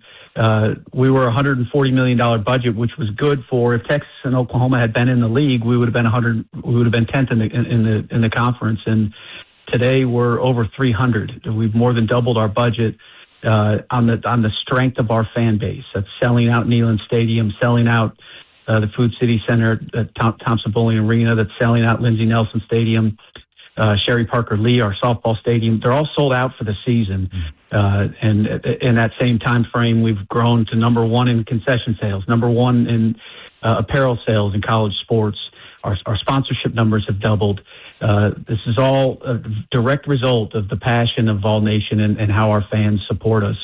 And that allows us to reinvest into our programs at a really high level. We don't have to pick and choose. I'm very confident that, being a little bit lean and mean, we don't have 35 sports. We got 20, and having the second or third highest budget in America now, we can support all of them relative to their marketplace and their sport. We can support all of them at a championship level. Well, Danny, talking more about other things, kind of like baseball, like Ramon mentioned, that you could never believe it would get to this level. I think a lot of folks never thought they'd see a day where there was a sold-out exhibition basketball game in October in Thompson Bowling Arena as well. And you had that over the weekend against Duke. Just with the ambassador that Rick Barnes has been, with the new energy that Kim Caldwell brings as you begin this winter season with basketball as well, just how excited are you? What are you most excited about, maybe I should say, about those two programs and the level of excitement you have in a sport that obviously with the Lady Vols tradition has been a blue blood program as the standard of women's basketball, and a coach with a lifetime contract continuing to evolve and to grow with college athletics and Rick Barnes? Yeah, it was a fun night. We have this overlap going on with football, and then obviously a baseball search. So I think I was running on fumes, but opening up the new Riverside Club in the arena, the new Jumbotron that I think really just drastically enhances the fan experience, and the sound system was needed, and it's just awesome. It's going to be fun to see what we can do with that building. But to see that happen in October was unique. It felt like an Elite Eight game, the intensity both teams were playing with on the court. But so excited about both of our basketball teams. Kim has done an absolutely phenomenal job. I think she's going to be special. Already is with what she did in year one. Bringing in some new players to fit her system and really making it work with the existing players who embraced a new style of play and just an innovative, aggressive way of playing women's basketball that's fun to watch, it's fun to play in. And then she's doubled down on that with elite recruiting and transfer portal activity. Our fans are going to see one heck of a women's basketball team this year, and they're going to be sprinting up and down the court. It's going to be like a track meet. And obviously Rick he's just such a joy to work with, and unbelievable person and leader, continues to bring high character kids in our program that represent us with such class. It's a phenomenal culture, and most importantly for winning basketball games, they're talented as heck, and they work as hard or harder than anybody in the country. So I think both teams will be set up to make deep runs and be highly competitive on the court. AD Danny White with us. You're also competitive. You hooped yourself. So these type of moments, listen, these type of moments right here, as far as handling these coaching searches, or not just that, this upcoming weekend, there's a big game in Knoxville. We're talking about a night game. Where the PR group that released the video gave me chills on the night game, just visuals, okay? Do you find yourself having to calm down in these moments and just say, hey, let me get the shaking hands and kissing babies out the way and go watch this damn football game? Is that where you are on Saturdays? I do, and I get worse for football because, as you know, Ramon, there's just not that many games. They all mean so much. That's what makes college football special. We're trying to get back to the playoff and make a run, and they're all so meaningful. And I know what everyone's put into it, and so I have that weighing on me. You know, student athletes, coaching staff, everybody. And as the AD, I don't really get to be a part of, competing in the game. Our coaches know the game plan. They're in it. The players, I think that they're calmer than I am. I'm just kind of the guy that wants it so badly that on the periphery, just hoping. I do struggle with that when I'm on the pregame show with you guys and getting around seeing people before the game, because I'm definitely not without nerves or a little bit of just energy, mostly positive about the upcoming game. But yeah, we want to win, and I tell our coaches all the time, if you find another administration as competitive as we are, I'd like to meet them. And that's our fundraising staff, that's our business office. Everybody needs to come into our office every single day with a competitive mindset on how we can position our coaches to be successful, because it's those every single day decisions and how hard we push the envelope with our business enterprise that allows us to win at a high level. Is that why the former athlete part of you, why you so open with the fan base? Because they come at you on social media about whether there's interest is coming into the stadium, but you never shy away from that. And I'm not sure if I see many ADs answering questions in real time about big issues when it comes down to, hey, we got to get this fixed, or this could be better. Is that because of your athletic history and how you respond to those type of moments?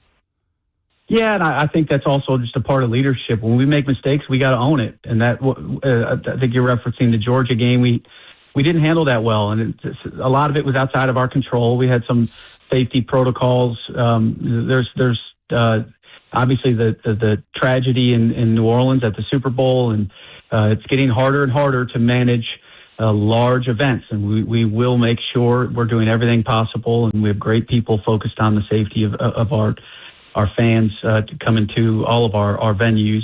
And then we had some changes in the stadium, and none of that is an excuse. We didn't have a plan that worked, and I think our fans needed to hear that we saw and agree it's completely unacceptable and it can't happen again, and it won't. But I owe it to our fans to listen to them, and I want to hear their perspective. I want to make sure they're having an unbelievable experience, and I think we've done a lot to lift the game day experience. Alicia Longworth has done a phenomenal job as our CMO on our staff, really, since she got here shortly after my arrival, adding all the things we do in Neyland to make it a great game day experience. And I'm really excited about all the things we'll be able to do in the arena this year with the new tools we have. Our fan experience folks are excited about the new Jumbotron and sound system and the things we can do to create just an awesome experience that you can't replicate in the man cave. You come into our games, it's got to be special. We owe that to our fans. No doubt. I will say also, too, we've kind of bumped into each other on the road, specifically in Alabama when I was in your box. Didn't expect you that early. I figured you'd be out taking phone calls, but I appreciate you lending us your room for the time that you were away from it. No question. It was great to see you guys. No doubt. I love it. Tennessee Athletic Director Danny White has been our guest this morning. Danny, I know it is always busy in the world of college athletics. Really appreciate the time this morning. Thanks so much. No question, guys. Thanks for having me. Go Vols. Go Vols. Yes, sir. Danny White with us here this morning, hitting a number of topics, a number of sports. Good stuff there that we'll continue to react to as the show continues. And VolQuest's Austin Price joins us next.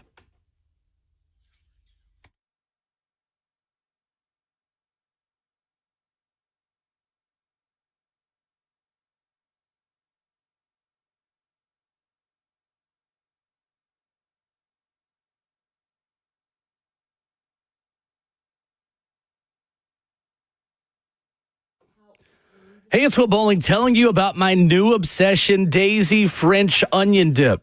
I'm telling you, this stuff is fantastic. I am a big dips with chips, wings, veggies guy. Well, whether it's watching games, just snacking around the house. Daisy's come out with this delicious Daisy French onion dip and ranch dip, and they are a game changer. As delicious as a homemade dip, and they're made with real herbs and spices, plus other ingredients you'd find in your own kitchen. Make sure you try some. They're available at grocery stores all around you. Daisy French onion dip and Daisy ranch dip. Look for it at a grocery store near you.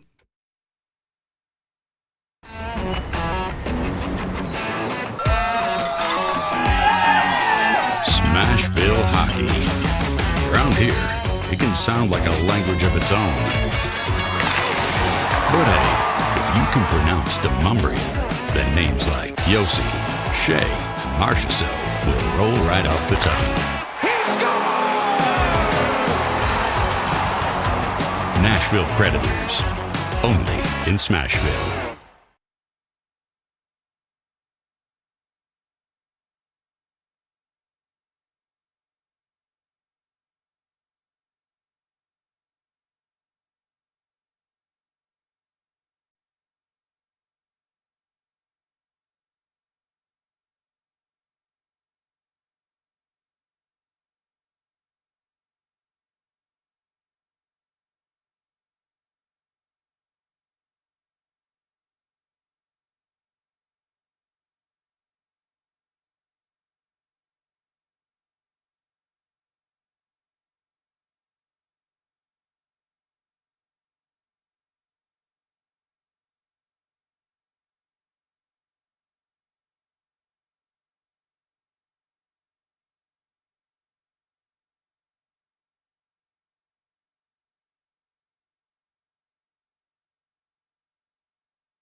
Every time the glass breaks on Ramon and Will, that can only mean one thing.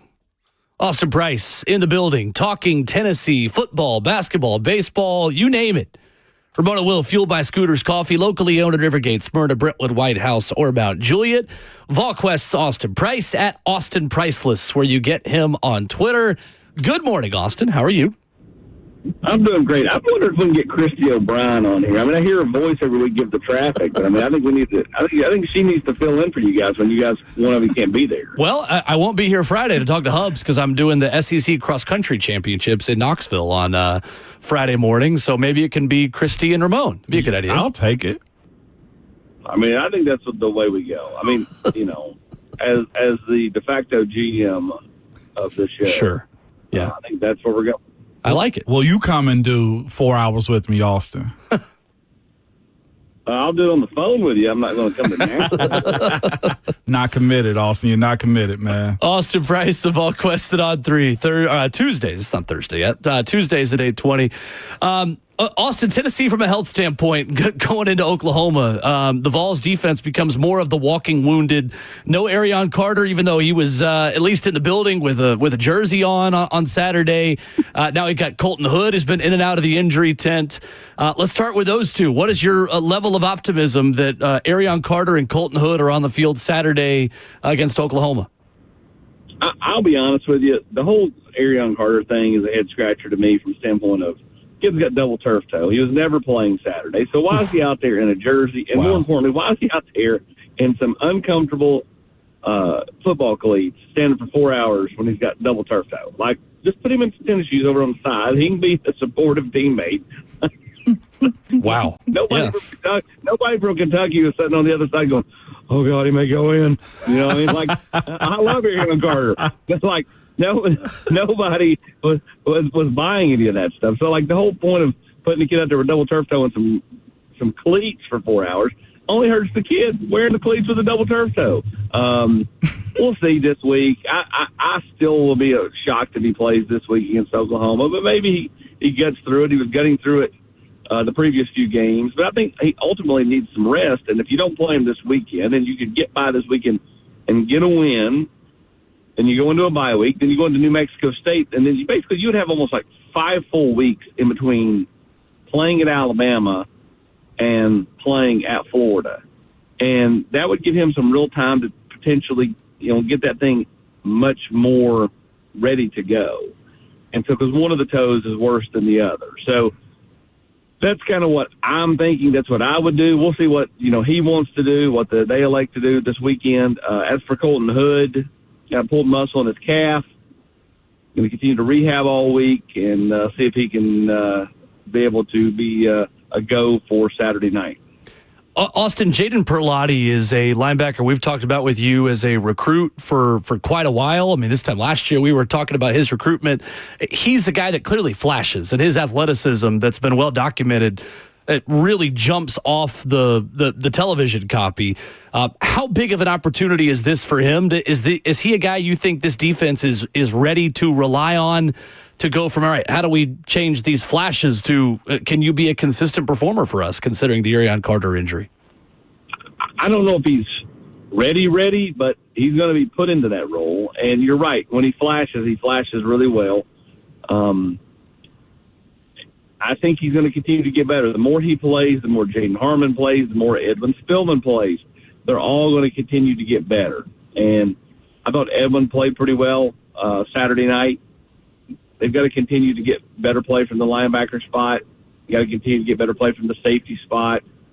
All those things are important. And they're going to be able to get to the quarterback again. So Perlotti's athletic. He's twitchy. He's just what you're looking for in a linebacker. He's long.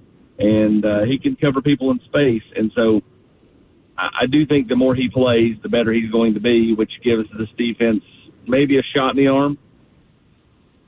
Austin Price with us of VolQuest on 3. Austin, when you look back at this Kentucky game, man, just how they went about winning it. Wasn't all defensive, man, although there was a defensive score. But that's something that's got to be tightened down when you look at the rest of this season and the hopes and dreams for college football playoffs, 10-2 record. What is Tim Banks' messaging, I guess, moving forward, especially if a guy like Colton Hood won't be able to play on the outside, to somewhat contain what Oklahoma can present to you going down the field with their wide receiver, Isaiah Santega? Well, they have to be a better tackling team. I asked Josh Heupel about it after the game. He says it's all correctable. Okay, let's see it get corrected then. Because at the end of the day, a lot of Tennessee's ills are the fact that they let a kid take a 4-yard gain and turned into an 8-yard gain, or an 8-yard gain turned into a 16-yard gain, or a 16-yard gain turned into a 22-yard gain. And that's just keeping Tennessee's defense out there longer. That's keeping them gassed and later in games. They are opportunistic. The scoop and scores and the pick sixes and just the turnovers in general have been very opportunistic. Tennessee's ability to win the middle eight has been, like Saturday night, has been opportunistic. But there's going to be a game where you don't get the pick six or the scoop and score or any of that stuff, and you've got to rely on good old-fashioned 3-and-outs or getting off the field or forcing a team into a field goal. If the opposing team gets into the red zone, they're scoring at a ridiculously high rate. I don't mean scoring field goals. I mean scoring touchdowns. And so the defense has to be better. It starts with tackling, playing assignment sound, and just being smarter football players on the defensive side. I don't know if honestly, I don't know if they've changed anything from last year to this year outside of personnel. If they have, because no one will say, right? Mm-hmm. If they have, change it back. Yeah. If they've not, then I think that's probably the bigger problem. Is what you have is just currently not working from a roster standpoint. But something tells me that they've made some tweaks, some changes, and this group for whatever reason is just not gravitating towards the change and thriving in it. So I don't know if they need to dummy it down more. I asked Josh Heupel that yesterday, and I don't think he really likes the defensive questions, but hey, listen, somebody's got to ask him defensive questions. The defensive coordinator has not talked since the first week of August, so he's going to continue to get more and more defensive questions if the defense continues to play subpar football. Well, if that's the case, then, and we saw it this past Saturday night in Lexington, but is he, as a head coach, very, very, very comfortable on winning games offensively the way he did this past weekend? I'm talking about over 500 yards of offense, 396 passing, and 3 wide receivers. How sustainable is that, especially playing against the Oklahoma defense that's coming to Neyland this weekend? It's an Oklahoma defense, though, that just got shredded pretty good by Ole Miss, got shredded through the year by Ole Miss. I think Tennessee's going to move the ball through the air. I really believe Josh Heupel's very comfortable winning games that way because for a long time he did. Right, last year was his first true whoa, defense is different. Mm-hmm. Problem is his offense was different a year ago. They were winning defensive games. If they could just get a shred of what the team was last year defensively with this offense, it doesn't take much, and that's why Tennessee's been able to get to a 6-2 record. 2 losses are to 2 teams that are ranked, in the top 5, in the rankings. You have to be able to find a way defensively. Again, you've been opportunistic. You've been able to get turnovers and sometimes score off those turnovers. They've got to find a way just to get off the field more because the defense is out there so long. And when they're out there for so long, those drives are just debilitating. That drive at the end of the half for Kentucky, where they took it 7 or 8 minutes off the clock, was gutting to the defense. Now, luckily, Tennessee went boom, boom, boom, touchdown right at the end of the half. Then they got the break, got a stop. Mike Matthews, 62 yards or whatever it was, and it was over. And the people started filing out of Kroger. You can't rely on that every week, though. At some point, the defense has got to be able to do a little bit more to help the offense because it's unrealistic to think the offense is just going to be lights out and never have a down game. It's also unrealistic to think you're going to continue to get these defensive touchdowns that help aid your point total. Yeah, we just hope that people were returning their carts to the proper location as they left Kroger on Saturday night. Austin, it's that time of the week for the weekly Jermod McCoy question. Any update to his status? Any pathway towards practicing again and playing football for Tennessee this season? Come on, Austin, baby. You the key to the answer right here. Come on, remember? I mean, that's up to the training staff and up to Jermod McCoy. Right now, it still feels like we're in a holding pattern. I've said for about 3 weeks, when he didn't play against Arkansas, and there was a lot of chatter that he was going to be, and he had told some people on the team that he had hoped to come back for that game, and it didn't happen. My next target date was New Mexico State. I thought at that point that gives him another 5 weeks or so to get ready, get healthier. You have a knock the rust off game against New Mexico State. You play at Florida. You play at home against Vanderbilt on Senior Day. It gives 3 games, and then depending on where Tennessee's at with the college football playoffs, he either shuts it down or he continues to play. And so, we'll see. Again, that's ultimately going to be up to the training staff and Jermod McCoy, though, as to whether they feel like he can be functional and help this team.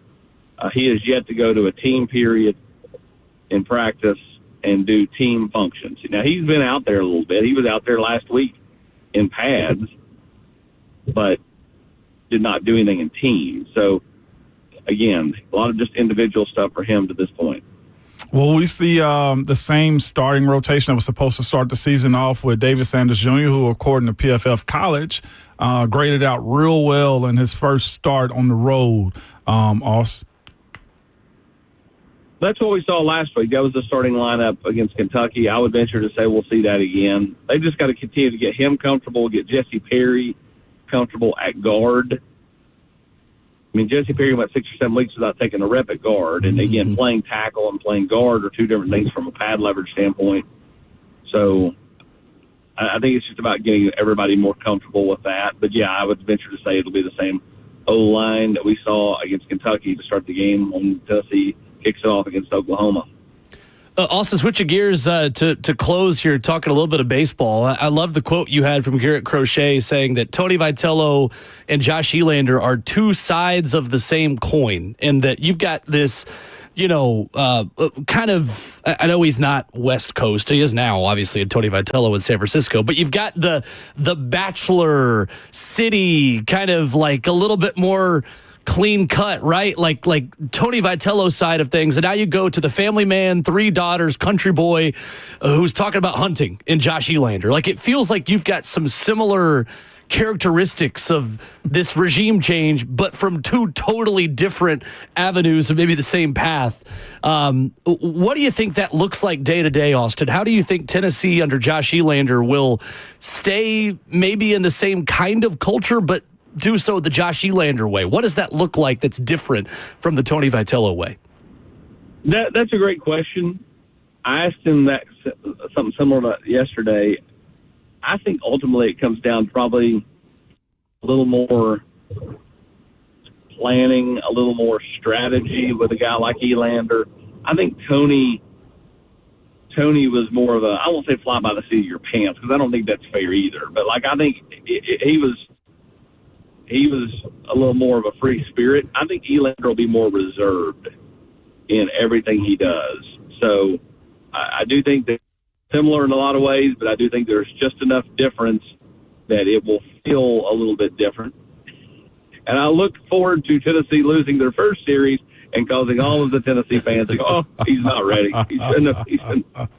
He'll be great, okay? That guy, after talking to him, and after talking to the players, and talking to the former players, the one thing I'm not worried about is Josh Elander. Yeah. And so I think it's important for him to take this team that Tony constructed with his help and Frank's help and win with it, and then continue to build off of that in recruiting, because he's been such an integral part of the recruiting piece. I know in talking to people around Tony's thought process when he left was, Elander is perfect to take my role because he will do a lot of the baseball stuff better than Tony would have. And he in time will be just as good a recruiter, if not a better recruiter than Tony was in time. Again, that was Tony's thoughts that he shared with people. Like, very high on Josh Elander. I know he is super excited, as he told us, for Josh to get this chance. And, you know, he'll be watching from afar, and he'll be back around. Won't surprise me at all if he finds time to be back around Tennessee baseball and Tennessee in general, because he does love this place, much like Elander loves this place. Austin Price of VolQuest joining us Tuesdays at 8:20 here on the show at Austin Priceless, where you get him on social media, VolQuest.com. A subscription, a must-have as Tennessee heads into the month of November. Appreciate it, Austin. Thank you. Thanks, Aus. Appreciate it, guys. Thank you. Yes, sir. Austin Price with us this morning, getting a number of different sports as well. Coming up, the latest on Arch Manning's status for UT Junior to take on Vanderbilt. We got that for you next. I love living in Middle Tennessee. We've got great restaurants, entertainment, sports, and one of the nation's top Ford dealers right here in our backyard, Two Rivers Ford. Remember that name.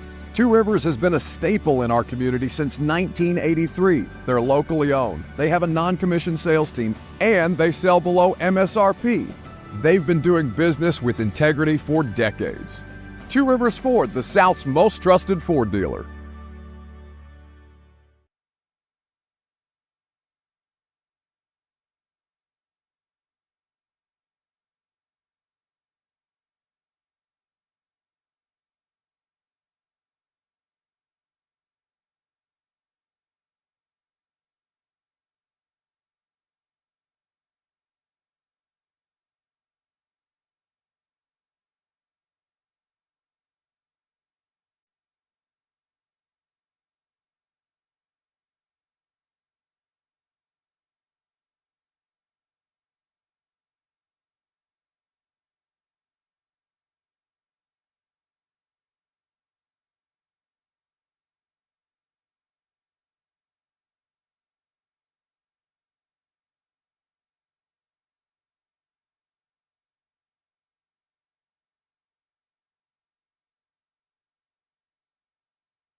Ramona Well, 104.5 The Zone, Tuesday morning, wrapping up hour number 3.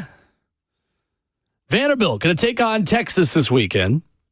And the line of this game, if you had told us this, Ramon, before the season, that Vanderbilt was going to go to Texas, and the line of this game was what it is, I would have looked at you like you had 5 heads. Mm-hmm. Do you know what the betting odds are right now for Vanderbilt, Texas? -1, Vandy. Justin, handicap it. -4.5. Whose line is it anyway? For who? Vandy. You're both wrong.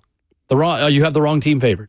Really? Texas -1.5. I don't see how Texas favorite. Well, usually the home team gets at least a 3-point. Yep. You said 2.5, so half a point? 1.5. 1.5? Yep. Oh, so Vandy win by 2? No, it'd have to be A&M winning by 2. Vandy would have to lose by 2 or less. Yeah. To cover. Well, I'm just looking at Vandy taking 2 points away from the home team, or whatever it is, 1.5. Vanderbilt against Texas, though, we don't know who the Texas quarterback is. Arch Manning was injured at the first play of overtime against Mississippi State. Steve Sarkisian said they would get an update on Manning's injury later in the week. He is in concussion protocol. We're going to play the same waiting game with Arch Manning that we were with Nico Iamaleava after the Mississippi State game going into Georgia last year. Same weekend, too, because that was always the first weekend in November. Was. Can Matthew Caldwell beat Vanderbilt? Transfer from Troy, journeyman Matthew Caldwell. First stop was at Jacksonville State. Then he transferred to Gardner-Webb and then Troy. Was 3-2 as a starter at Troy last season with 13 touchdowns. He threw a dime to the back of the end zone for Texas to win this game over Mississippi State in overtime on Saturday in front of Taylor Zarzour and many cowbells. This is a really interesting spot, Ramon, because Arch Manning hasn't exactly given Texas plus quarterback play. Right. But I don't care if you have prime Vince Young to put back there behind that offensive line. If Texas's offensive line doesn't step up against the Vandy defensive front, they got no shot. I beg to differ. Okay. I go on the other side of that one. I say this. I don't know if Texas offense has to do a whole lot. Really? No. I think it boils down to Texas's defense. All right. Vandy beats you by getting you to come outside and play in the slot. If Texas defense is okay with playing in the slot and saying, hey, look, I'm okay. We'll find a way to score. We'll use home field advantage. We'll march down the field at some point during this game. But Texas's defense has to get gritty. And I think the fact that they wouldn't have to rely upon Arch Manning makes this game a little bit more confusing to Vanderbilt. Vanderbilt's ability to just punch you out defensively is where I think Sarkisian and that offense could get in trouble. We know they can't protect.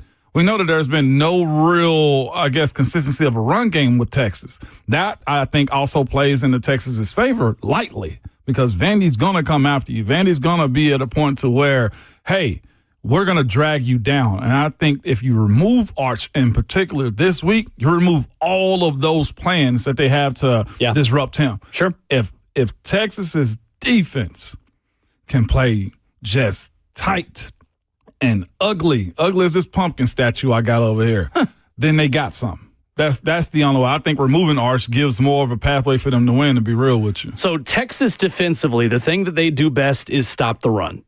They have been terrific at stopping the run this season. The Longhorns are 4th in college football, allowing 2.4 yards per attempt, and 5th, allowing 80.8 yards per game. Now, we've got to ask the same question about Texas that we did about Vanderbilt last week.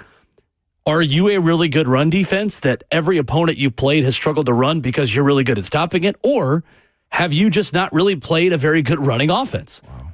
Because the opponents that they've played, Ramon, there are 3 wins against non-conference, San Jose State, UTEP, Sam Houston. They went to Florida and no, they didn't survive. They lost. Yeah. That was their other loss. It was a surprise loss. They went to Florida and lost 29-21. Florida, not a great running offense. Not terrible, but it's not their strength. Oklahoma, we just talked about, cannot run the football with their running backs. They can with John Mateer, who they were protecting a little bit in that game, coming back from injury. Kentucky didn't finish in the red zone. They moved the ball a little bit, though. They ran it okay. And then Mississippi State, that over the weekend ran for 63 yards on 1.5 yards per carry. There's not a super dynamic run offense of those teams other than kind of Mississippi State. Not really. I mean, again, that's the question you got to ask. Is Texas really good at stopping the run, or have they not played a good run offense? Because they're going to see one this weekend. I would say this. If what they saw 2 weeks ago against Kentucky is how Vandy's going to play, because what Kentucky did to the Vols was play close to the line of scrimmage, get the ball out quick, and run downhill quickly. Yep. If they survive Kentucky, they have a good chance of beating or containing Diego Pavia in that run game. Where I think Diego Pavia and Vanderbilt's offense ended up winning the last couple of games is, okay, stop the run, well, watch my tight ends. He went to more than just Eli Stowers, right? Like, if they can be disciplined and be at home and not just try to go knock out Diego, then they got something. That's where I think the ace in the hole is legitimately watching, not making Diego your main portion of this offense. That's where I think emotions take over. And if, to your point, they're good at staying home, and their linebackers, which I think they should probably have a first and a second round linebacker on that defense being drafted potentially. If they're good in coverage, you got something. That to me is their only pathway of winning, is if they don't get over the top with Diego Pavia. Mississippi State threw for 382 against Texas, and they ran it 43 times for 63 yards, 1.5 yards per rush. And again, to your point, Texas has the dudes on defense to be able to do lighter boxes, take away the explosive play with Trey Richardson and Junior Sherrill. Or they also have the dudes on the outside to put those guys on islands and make Diego Pavia beat you with his arm. Yeah. Be interested to see how Pete Kwiatkowski sets it up. Kwiatkowski? Kwiatkowski, however you say that it. name. It's also pretty rare that you're going to have someone rush 15 times for negative 39 yards like Blake Shapen did this past Saturday. Otherwise, they're having but they're having over 100 yards rushing. That's true. And that number looks drastically different. And that's part of it. It is. It is. I mean, they kept him from scrambling. They kept him in the pocket, which is something that they're really going to have to do playing against Vanderbilt. I would trust Vanderbilt to have a little bit more success than that. We'll see. Very different challenges. Stopping a Mississippi State offense and stopping Vanderbilt. There's really not much you can take away from what you did well against one to the other than just the athletes you have winning their individual matchups. Right. Schematically, you've got to plan for those offenses pretty differently. Yep. We'll see. Really big test for Vanderbilt. Vandy can afford one more loss. A 10-2 Vanderbilt is in the college football playoff. Absolutely. So they have got to beat one of the two UTs. Junior this weekend and Papa. Original Thanksgiving weekend. 615-737-1045. Mike McCoy says he regretted something he did on Sunday in Indianapolis. We'll tell you next.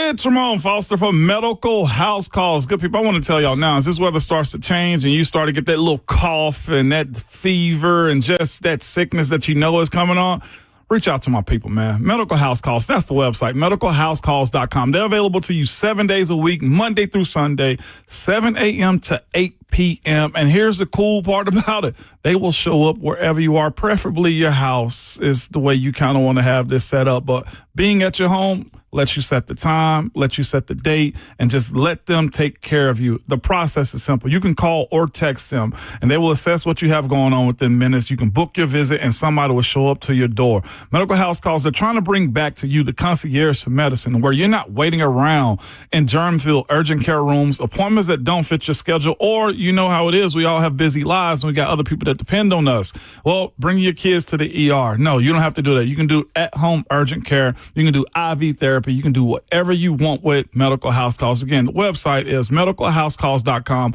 or call or text them at 615-838-2375. Medical House Calls.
Just before 9:02, good morning, live from 104.5 The Zone Studios. I'm Justin Hawkins. In Titans news yesterday, they traded cornerback Roger McCreary and a 2026 conditional 6th-round draft pick to the Los Angeles Rams for a conditional 5th-round draft pick in 2026. McCreary, a 2nd-round pick out of Auburn back in 2022, appeared in 55 games, including 38 starts for the Titans and his 3 career interceptions. The NFL trade deadline is a week from today. The Titans have since signed cornerback Micah Robinson off of the Packers practice squad to fill that vacated spot left by Roger McCreary. Week 8 of the NFL season wrapped up last night with Monday Night Football. The Chiefs dominate the second half, scoring 21 unanswered points and beat the Commanders 28-7. Patrick Mahomes throws for 299 yards, 3 touchdowns, and 2 picks in the win as the Chiefs move to 5-3 on the year. In baseball, an instant classic with Game 3 of the World Series last night in Los Angeles. The Dodgers beat the Blue Jays 6-5 thanks to a Freddie Freeman walk-off home run in the bottom of the 18th inning.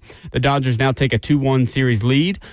The marathon that was Game 3 went on for 6 hours and 39 minutes, which matches the longest game by innings in postseason history. For all your foundation repair and waterproofing needs, you got to go to USSTN.com. Breaking news at once on your home for the Titans and Vols. This is 104.5 The Zone.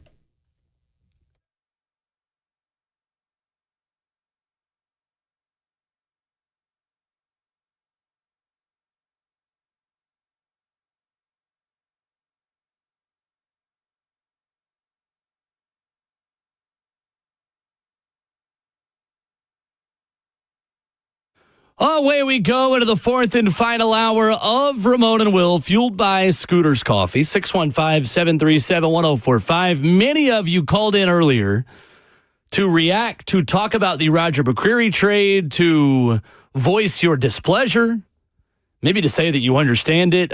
We couldn't get to all of you because we had Danny White and then we had Austin Price. We're going to open up the phones again. Sometimes on the show, Ramon, we have plans. Yeah. We have roadmaps. And then we let you guys decide, because this is your morning show. It's not just our morning show. It's all of our morning show. Where we go next. So we're going to open up the phones again. Whatever thoughts you got, positive, negative, you want to yell at me for being state-run radio like somebody said earlier, you want to agree with the fact that it was a good move, or you want to just talk, you just want to vent. 615-737-1045. Your avenue to do so wide open for the rest of the program this morning, Ramon. I'm ready for it, man. Let's do it. It's fascinating because I guess my point into this conversation on the Jarvis Brownlee side of it, on the Roger McCreary trade side of it, and also the questions about anybody else that get traded. I guess Chig is a part of this conversation too. Is one is what it looks like, but I guess from a fan's perspective on consuming this game where ratings matter in the NFL and your allegiance to your team, you're trusting GMs to know what's best for a future coach in real time. And that's suspect at best when you view it. And I get the fan side of it by saying, why are we doing this when you're asking us to pledge allegiance to the Tennessee Titans? You're asking us to buy tickets to a stadium that's raised their prices naturally. You're asking us to trust the process when that's been the issue since before the nosedive took place. And I get that part. I 100% get that side of it too. And I see right now, somebody put in there, number 18 is trash. The guys that you shipped off, if you've had guys play in their positions and it's not what you want it to be. So that is the part of it for me when I keep mentioning the player side. The player side tells me I'm supposed to trust y'all with my future and my career. When the guys that you're shipping off, I trust, I know, I love, I believe in. I went through training camp with these guys, and it almost seems like a setup for failure is the way I view it. And as much, I guess, trauma that this fan base has been through as of late, these moves are beyond confusing. These moves don't lend itself to being trusted. What's confusing about this move? Is that it's the middle of the season. Mm-hmm. You're telling us that it's the middle of the season, and you're already establishing yourself into a rebuild. You're bringing off-season problems in season right now, and that's what's most confusing to me. Especially if this was a injured player or guys that were role players and non-starters, then yeah, you have a case for that. So you think they should have made this move in the offseason? If it's making an off-season problem an in-season problem, is that your biggest issue with it? We had this conversation, I feel like, in training camp. Yeah. Guys that are on expiring contracts. Right. All right, either you extended Roger McCreary then or you do try to find something later. Like, I don't think the plan was to see it nosedive the way it did with Cam. No, right. I don't think that was a part of the plan. So you do have to hold on to the assets. It's so telling right now. And I think there was a lot of optimism, whether real or manufactured, into it being better with Cam and Callie. And that jumped off the top of the building. You gave everyone involved a chance. They went 1-7 with that chance, and now you pivot and you continue with the rebuild in a different way in the short term. I mean, this organization has been upfront, and the front office has been honest with us since the day Chad Brinker got here into his current role as president of football operations. They want picks in the top 100. That's why I'm not confused about it. That's why I think this move makes perfect sense, is because this allows them to have additional ammunition to rebuild the roster. That's true. And you can't do that with the leverage that you have now in the end of October, back in July. There likely was not as much of a market for Roger McCreary back then as there is now. It wasn't. And it's injuries to the Rams secondary that put them in the market to then trade for Roger. And even with the price that you got, I still think you probably get less back then because of an injury to, I believe it was, Akella Witherspoon, who got hurt against the Titans, is why the Rams need a corner. Well, the list of teams that need a corner and might want Roger McCreary is shorter then, because injuries and attrition and need to make moves to elevate a roster that's a contender like in LA, that list grows as the season goes. And I guess the other part is, if you say getting draft picks in the top 100, these have been third-day picks. How many of these do you have to get one or two more top 100 picks? Yeah, who's to say you're going to have a dance partner? There's no guarantee. Get back into the top 100. 100%. There's no guarantee. But that is the unfortunate position you are in, is that the cupboard was left so bare that your only option to get day 1 or 2, more likely day 2, draft capital is Jeffrey Simmons. And you and I have been on opposite sides of this for weeks, and really for months. That I don't think Jeff is movable. You think he should be for the right price.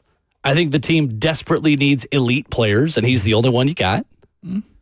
And there's no guarantee that with the high-level draft capital you get, you're going to be able to replace who he is for the duration of what that rookie contract is going to be. But that's also the same thing can be said about trading off Roger McCreary, a guy that you could extend, though, too. The difference is that Roger McCreary was not going to be here in 2026. Jeffrey Simmons is. But if and beyond. That's very true. And business is business, and this could all change next week. I guess if there's another loss and Jeff just raises hell and say he wants out. Maybe.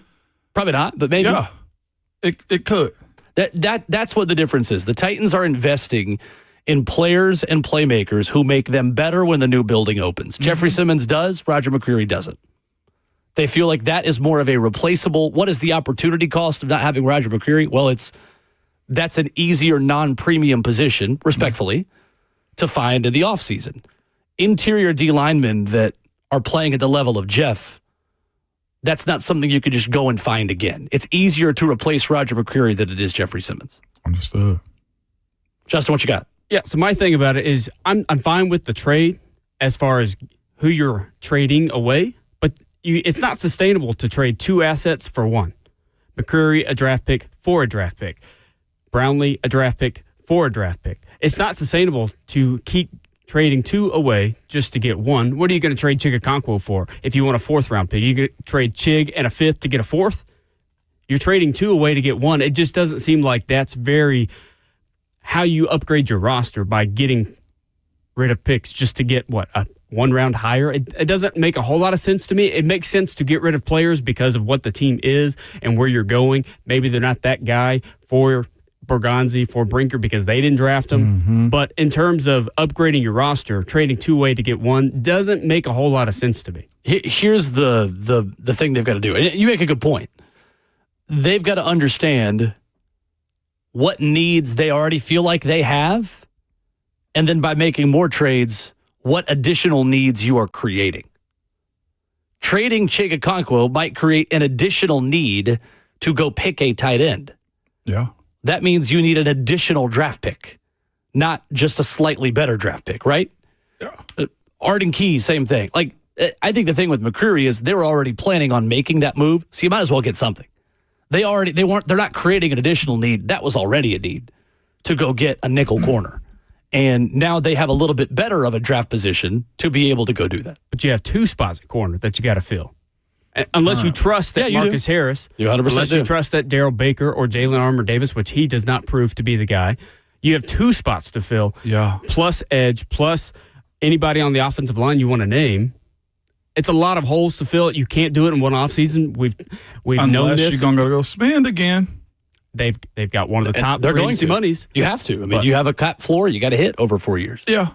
You got to go. I just wonder how many, to your point, then, is it going to be a bunch of one-year mercenaries again? Maybe. To have a subpar talent, a subpar show on that field for the last time again? Possibly, yeah. But that's... But you also... You lose. But you keep drafting classes like this one. That's where it becomes different, is now you benefit from, okay, this draft class is now year 2, and then you get another one of these draft classes again. Now here's the other I'm not part saying of it, it's 100% going to work. I'm just trying to illustrate what I believe the plan to be. But that's also, this draft class is based upon one big old if also. And that if has been disrupted, in my personal opinion, in his development. And that if is Cam. He has. You're right. There's no way around it. Has been rocky. That's the reality of the situation. That's where the instability of these moves, I guess the questions in these moves is like, well, what are you doing? Like, I know it's not taken directly away from Cam, but defensively, Roger helps the team for Cam. Well, here's what they were doing, to your point, on Sunday. Mike McCoy punted on 4th and 3 for the plus 42 with 11:30 to go in the third quarter. Yesterday, he said he made the wrong choice. I regret the decision I made to start the second half by not going for it there on the 4th down. That's on me. Like I told you guys, that's on me. So I got to do a better job with that and put the players in a position to keep that drive going. Defensively speaking, I think once we settled down there at the end of into the second quarter, they did a really nice job of getting a couple stops for us, getting us the ball back. To get the opportunity to go down there and get some points at the end of the half. Unfortunately, we didn't get it, but that's one of those things we've talked about before, is having the ball at the end of the half, getting points, coming out in the second half, and then there's an opportunity for us, to make some one-on-one plays that unfortunately we didn't make. But like every week, there's going to be the good and the bad, and we came in there in meetings now, coaching it up. Mike McCoy speaking yesterday. Open for your thoughts. 615-737-1045. Got a couple of lines open. Landed, David, Mike, and Mike. We will give the floor to you on the Roger McCreary trade, on the vision of the Titans moving forward. Coming up next.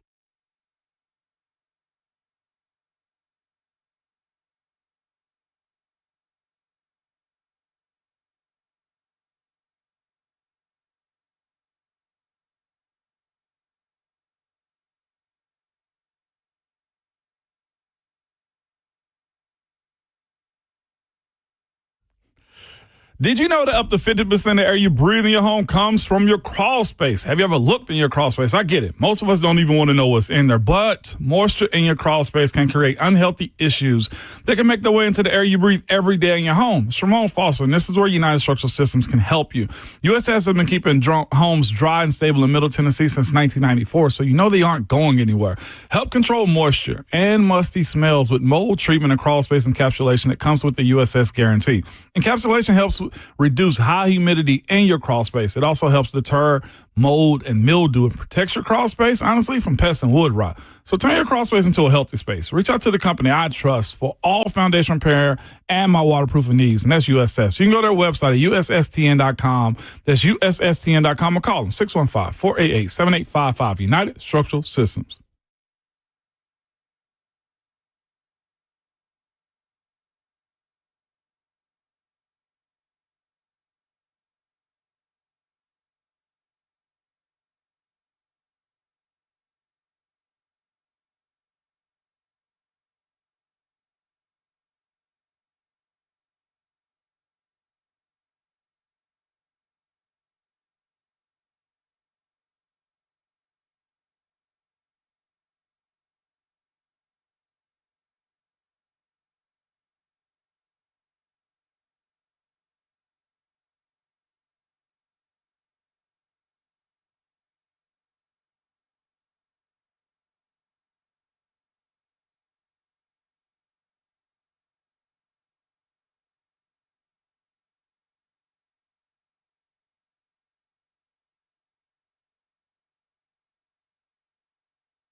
Ramona Will, 104.5 The Zone, fueled by Scooters Coffee. Ramon Foster, Will Bowling, at Ramon and Will. We invite you to follow us on Twitter.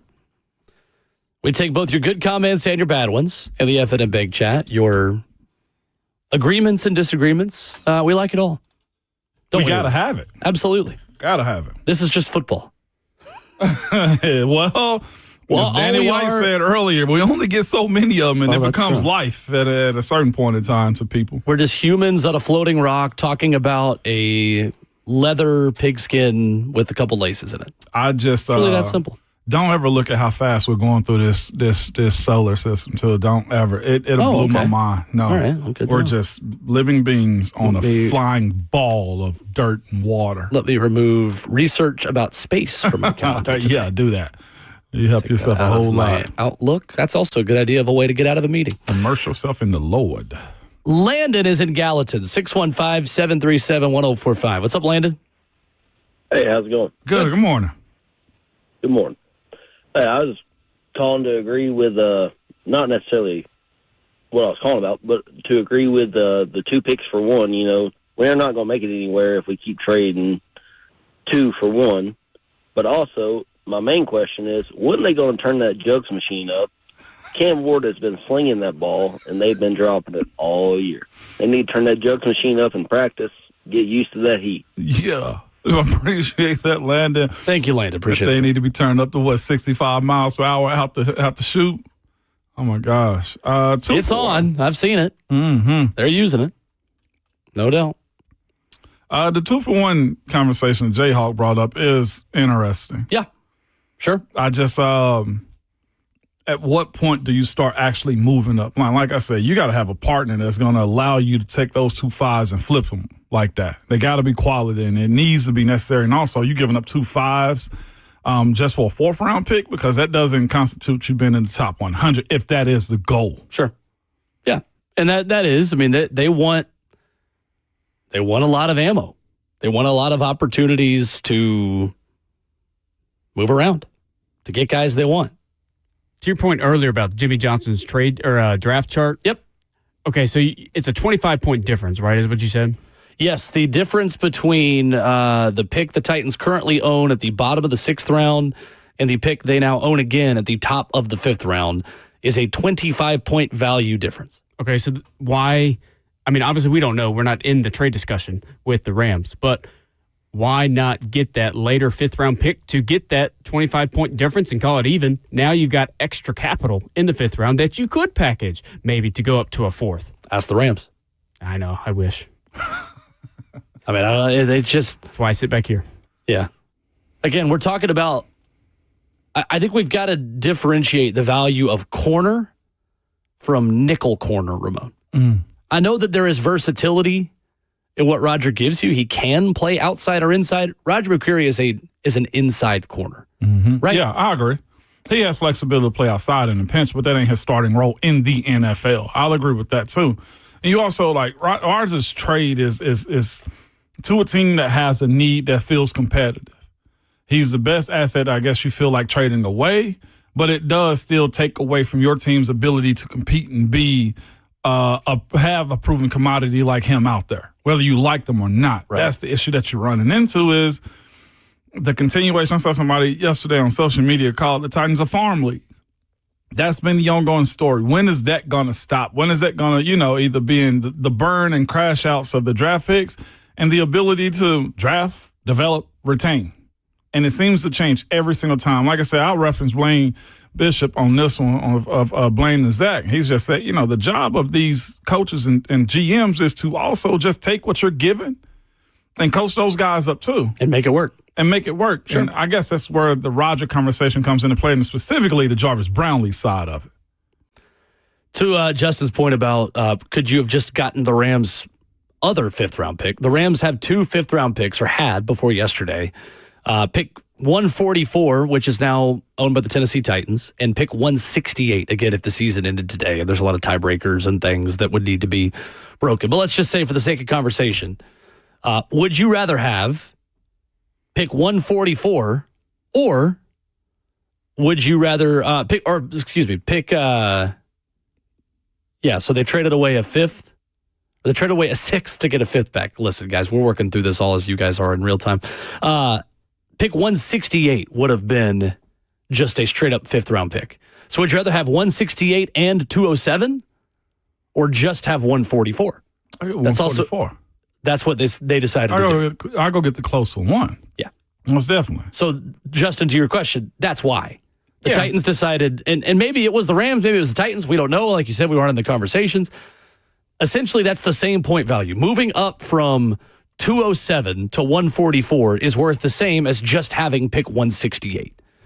So they decided instead of having just pick 168, that's the way it shook out. They get 144, but they lose 207 in the process. Right, but it's also like what we talked about earlier is using your draft capital to trade up.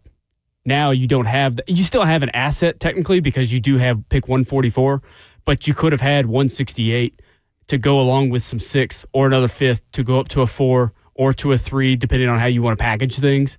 You do have that opportunity. You just go 2 for 1 here. You went 2 for 1 about a month ago. Yep, that's true. Right. We cannot afford. The Titans cannot afford to keep going 2 for 1s. But again, you're not creating a new need for the 2026 Tennessee Titans. Nickel corner was already going to be a need because Roger McCreary was not re-signing here. That's the point. Is in your rationale, you're creating another need by making a trade. Yes, you were creating a need for the 2025 Titans. This need already existed for the 2026 Titans, and now you have better draft capital to do it. That's their rationale. I get it. I get it. My processing through it is you lose a cornerback, you lose a draft pick, you get 1 draft pick back, you still need that corner. So it's like we're both saying the same thing, but slightly different. I get it. It's just processing it comes differently. Mike in Cleveland next. What's up, Mike? Michael. Hey, what up, fool? What's up with you, bro? Hey, you killing me with that, Michael. You killing me, but Jayhawk really hit the nail on the head for me with that 2 for 1. That's what I don't understand about these trades. But the other thing that really is on my mind is we've known for a long time we're really not a good developing team. And so when we do have these guys that break out and play up to a standard that we wasn't even expecting, this is what happens. If we don't trade them away, then they don't want to come back and play for the Titans. Even in, somewhat successful seasons, they still don't want to come back. They want to leave. So kind of like what Moan was saying earlier, as far as there's a whole lot of lack of mistrust with this organization, especially starting at the top. And now we don't know who the coach is going to be, so we don't even know exactly how we're going to, what schemes we're going to be playing, what guys or the system that they're going to be in and all those other things, like that. So when it comes to this McCreary trade, it's just like I hear you on the thought process of, well, he's not coming back. But how many years do us Titans fans and I'm gonna be all the way true with you, analysts say, well, he's not coming back, and we could be wrong about that. And we always think like we can just go out and get rid of guys and bring in younger guys like we're some of these more successful organizations when truthfully we're not. So my whole point is when we have a guy like McCreary or Simmons or just name some other ones, NWI, whoever, we need to find a way to hold on to them and stop speculating that, they're not going to come back or they're not going to live up to what, to what people expect them not to be, I guess is the way to put it. So, that's just my point of view, and I'm going to go out like that. Doses. Thank you, Mike. Should the Titans have had Roger McCreary in their long-term plans, Ramon? I know one person at this show did, or at this station, that was Ron Slay, said that you should keep and develop them. Like, it depends on how, and this is what we don't know because I guess strategically Chad and Mike don't say much right now. And I think that level of confusion and privacy it may work in their favor. But what are the guys that they have behind him? How do they think of them? And we can't tell right now because in real time, these guys are going to have to go make plays. And the 1-for-1 that you traded up, Armour Davis and Jarvis Brownlee, we're seeing Armour Davis get cooked this past weekend. And Jarvis Brownlee's playing well for New York. And that's circumstantial, right? And it's early. It's a small sample size. But but that's the reality of what's happening right now. When you see that, that's where I guess the frustration and attitude, I'm just saying, the attitude of this fan base comes from is recognizing those moments. It's just like, well, dang, that was a starting corner, and there's no real reasoning behind it. I'm sure they have it inside of the building, but that's where you bother from. I see it right now. That's why you have people talking about play Xavier Restrepo. It's because the hope that something good is going to come out of these unknown commodities, and I'm here to tell you these unknown commodities are problematic when you are in the season and you're trying to stay competitive. That's why, for me, and these moves being made, that's why I elect to call it it's a tank. We'll see it after the season, but I don't think anybody in their right mind is seeing these moves and feeling confident that, hey, yeah, the guy behind him has been a hidden gem. This ain't like Patrick Mahomes and Alex Smith. They 100% have to earn that level of trust, and they have to earn the benefit of the doubt again. And I get it. This fan base has been through a lot of losing. This fan base is currently, in the present, going through a lot of losing. The people in the big offices have to earn the benefit of the doubt to where you can sell a plan like this and fans are going to buy it. I 100% get that. 100% get that. Where I think I'm coming from on this, where the disconnect is, I have an issue with people saying, well, there's no plan. Is there no plan, or do you just not like the plan? Because we've asked the Titans for years to pick a side. Are you rebuilding, or are you trying to compete? They are rebuilding. They picked a side. If we're going to say that years ago, we've got to then be okay with it when they at least make the decision that they're rebuilding. The Tennessee Titans under John Robinson at the end and Rand Carthon at the beginning had a foot in both camps. They did. They tried to spend big free agency money on not sustainable assets. It was competitively rebuilding. They gave up day 2 draft capital 2 years in a row to trade up for Will Levis and to get L'Jarius Sneed. That sets you back. That is the problem, is that they were making aggressive moves to try to go for it and recycle the roster really quickly because they felt like they could compete in this division, knowing that also they had to try to rebuild things on the back end over here. They were fighting against each other. For once, Ramon, it feels like the plan is clear. Strip it all down, rebuild, start over. I think this right here is what the patience over panic is. It's a tank without calling it a tank because they're bad. They know they're bad, so they're going to be bad because, Ramon, well, this is a bad football team. C Blue on YouTube says, when have they told us the plan? With their actions. They're telling you their plan by what they're doing.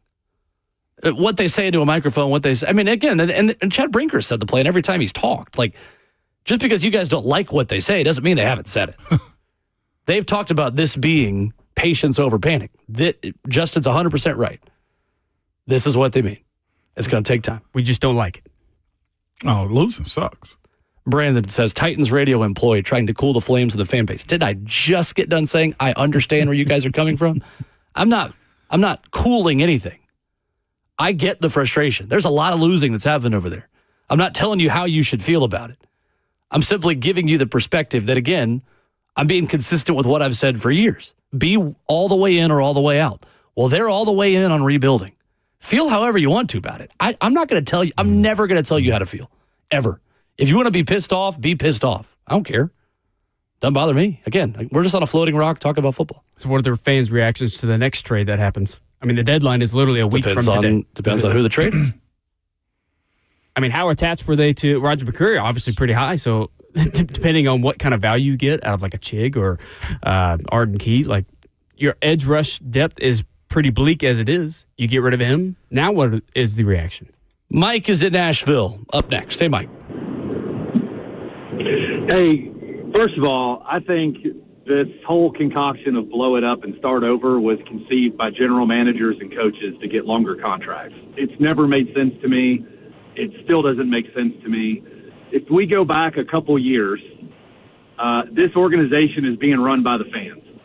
when Ryan Tannehill threw an interception in the championship game, everybody lost it and had to get rid of Ryan Tannehill.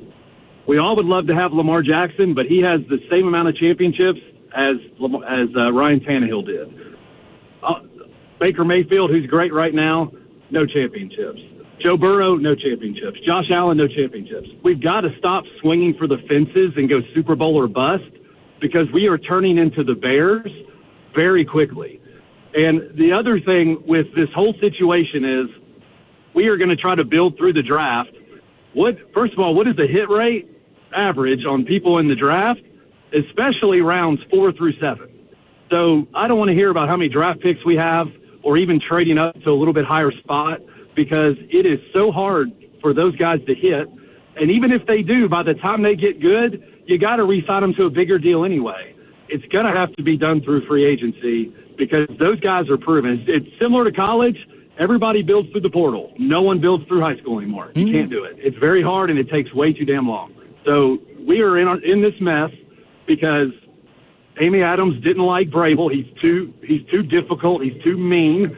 And then we don't like our quarterbacks because we can't win Super Bowls. We've got to get our mind around, like, let's be competitive. The Cowboys have got it right because they have a chance almost every year. Everybody wants to get rid of Dak in Dallas, but they don't, because he gives them an opportunity. He hadn't won it, but neither has Josh Allen, neither has Lamar, and all these other quarterbacks. If you're not Tom Brady and you're not Patrick Mahomes, it is really, really, really, really hard to win. So we all got to get off our high horse and understand that when we're good, we got to be accepting of that. We cannot sit there and just want more all the time, because we end up like we are now, which is going to be horrendous for the next 3 to 4 years, if not longer. Thank you, Mike. Appreciate the call. Mike. There's a lot to unpack there. Let's start here. You cannot compare the draft to high school recruiting and free agency to the transfer portal. That is not a one-to-one comparison. And secondly, you got into this mess by overspending in free agency, didn't you? And not drafting well enough. It's not about building through the draft isn't the problem. You just got to make the right picks. And that's the hardest part. That's where I honestly will agree with him on the draft pick, like high school versus NFL, because we're seeing Cam right now having to develop like a freshman going into college. Yeah. Like there's time. It does take time. And in that time, to the caller's point, to Mike's point, how much are you going to spend, or how strategic will you be as far as building up your team to be competitive? Because it's one thing to rebuild and say, man, look at all these draft picks we have and wait till they grow up. It's hard to grow up if you're getting your face kicked in weekly. It's hard to grow up if those guys don't have the right leadership around them and show them how to be pros. It's hard to grow up if you don't pick the right guys. It's hard to grow up if you don't hire the right coach. And that's, I guess, the frustration I've heard since that 2021 interception game for Tannehill. Yeah. Has been that side of it. I do agree with him. Like, your goal is to be knocking at the door every single year if you're in the NFL. Eventually the door is going to open. Right. Right now, there's a few organizations, man, and right now it's the Titans as of recently. They haven't even got an invite to the house to knock on the door. Right. And that's what sucks about this. And like you said, I saw fans ask, somebody say this in our YouTube chat. It's just like, you ask for a rebuild to strip it all the way down, yes, but there does have to be some hope and optimism given, like real, in this game we call football. And that's where I ask the question, like, where do you spend in free agency? If you're telling me that... Depends on who's available. We'll see. I don't know. Nobody really lets go of a high-dollar wide receiver. Right. Corners hit the market, yes. Premium positions you have to draft. Because, again, to the caller's point, that's why it's not a good comparison that he made. There are premium positions that if you get a good one, you keep them forever. Like left tackle. Titans had to go out and sign Dan Moore as a 2-year stopgap at left tackle because that was the better immediate result for your quarterback in Cam Ward to keep him upright versus developing someone over 3 or 4 years. Like JC. Just because the draft doesn't have a perfect hit rate doesn't mean you can't build through the draft. It never will. You have to. Yeah. It's one of those things where it's like a batting average. You know that if you get it a certain amount of time, you're doing great. But being 100% successful in the draft. No one does. The San Francisco 49ers are perennial contender. They drafted Trey Lance with a top 5 pick. It happens. That's just a part of it. That's why it's hard. It is. But you can't just look at all of the contending teams around the National Football League right now and how they built their rosters. Look at the Indianapolis Colts earlier this season, Ramon. There was a graphic we brought up when the first time these two teams played. The Colts have more production from players they've drafted than any other team in the National Football League. The Kansas City Chiefs, look up and down that roster. They have drafted their players. The way that you succeed in the National Football League is by drafting cheap talent that outplays what their salary cap number is. And then you fill in short-term holes with your free agency money. I guess the question is, how do you fill in these short-term holes? Because in both of those situations, you grit your teeth. There's going to be a lot of paid dentists out here. I don't know. You say build it through the draft and start in the trenches, especially like what the Colts did. But even in that, you had some success. You did. Final phone calls. Final call for him, 615-737-1045. We'll give the mic to you next.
Remote Will 1045 The Zone. Wrapping up the show. 615-737-1045. Turning the page tomorrow. Preview in Tennessee, Oklahoma, Vanderbilt, Texas, and of course, Titans and Chargers. We go to the phones to wrap up the show. Crazy Billy is in Clarksville. Uh-oh. What's up, Crazy Billy? Hey, guys, I appreciate your insight today and taking my call. I owned a PSL for 22 years, and I let that go back so Miss Amy could take that $6,000 and make another bad decision with it. But I'm telling you, I think the team should be blown up. Big Jeff should be traded, and any other asset that might bring something to the team, because let's face it, this team's not coming back together. I've been with this for a long time, a lot of losing time. I'm still a Titans fan, and it's not going to get rebuilt to free agency and spending a bunch of money. They've all been disappointments. Anyways, I'll get off. I appreciate it. Blow the team up, and let's do something with it. Go Titans. Thank you, Crazy Billy. Appreciate the call. And he could still say go Titans at the end of it.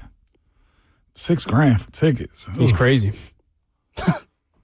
I salute y'all, seriously. I was expecting more crazy from Crazy Billy. I mean, I feel like Crazy Billy had to calm himself down before coming on. Don't ask for that, Will. don't ask for Crazy Billy. So a person that calls himself crazy, don't ask for him to be crazy. Final call of the morning goes to Carson. What's up? Hey, what's going on, fellas? It's good to hear from y'all. I'm a first-time caller. Hey, welcome. Yeah. So here's the deal.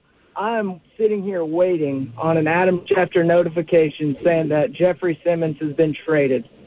What do y'all think about that? Will it happen? I know we're not listening to anything, but, the Titans have learned I can't trust them.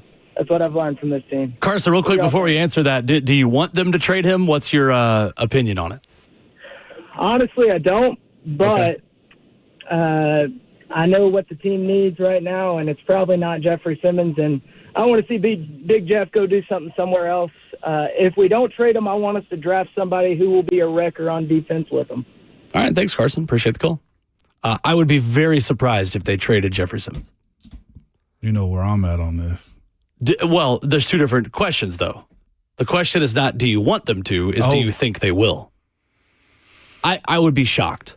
I mean, you never say never. You never say never. But I would be shocked based on all of the intel and reporting that there are two players that are unmovable, Cam Ward and Jeffrey Simmons. Yeah. They've been consistent on it. They have been consistent on it, and maybe that's to keep the price up. Just as a player, Jeff is probably a better human being than I am when it comes down to this type of stuff, and that's probably why I went undrafted, because having the type of power and flex and influence that he has, he can demand that. He could get loud. He could get real obnoxious about his ability to be supported here. I don't think he will, because I know he and Ms. Amy have a good relationship, but he also has a very well-known agent now that probably wants to have his best interest at mind. Sure. That's the only issue that you run into. Maybe it's Jeff. Hey, man, just ask.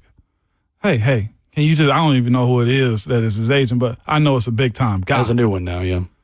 And that usually is a signal that, hey, something needs to change fast.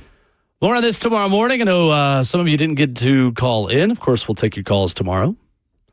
Buck Rising Show got you covered. Cover 2 of Blaine and Zach. 3HL on Marconi finalist. 1045 The Zone. We'll talk to you tomorrow morning, bright and early, 6 a.m. Ooh, therapy. But remember at all times. You need a nap? No. Your Twitter fingers or your mic is always hot, baby.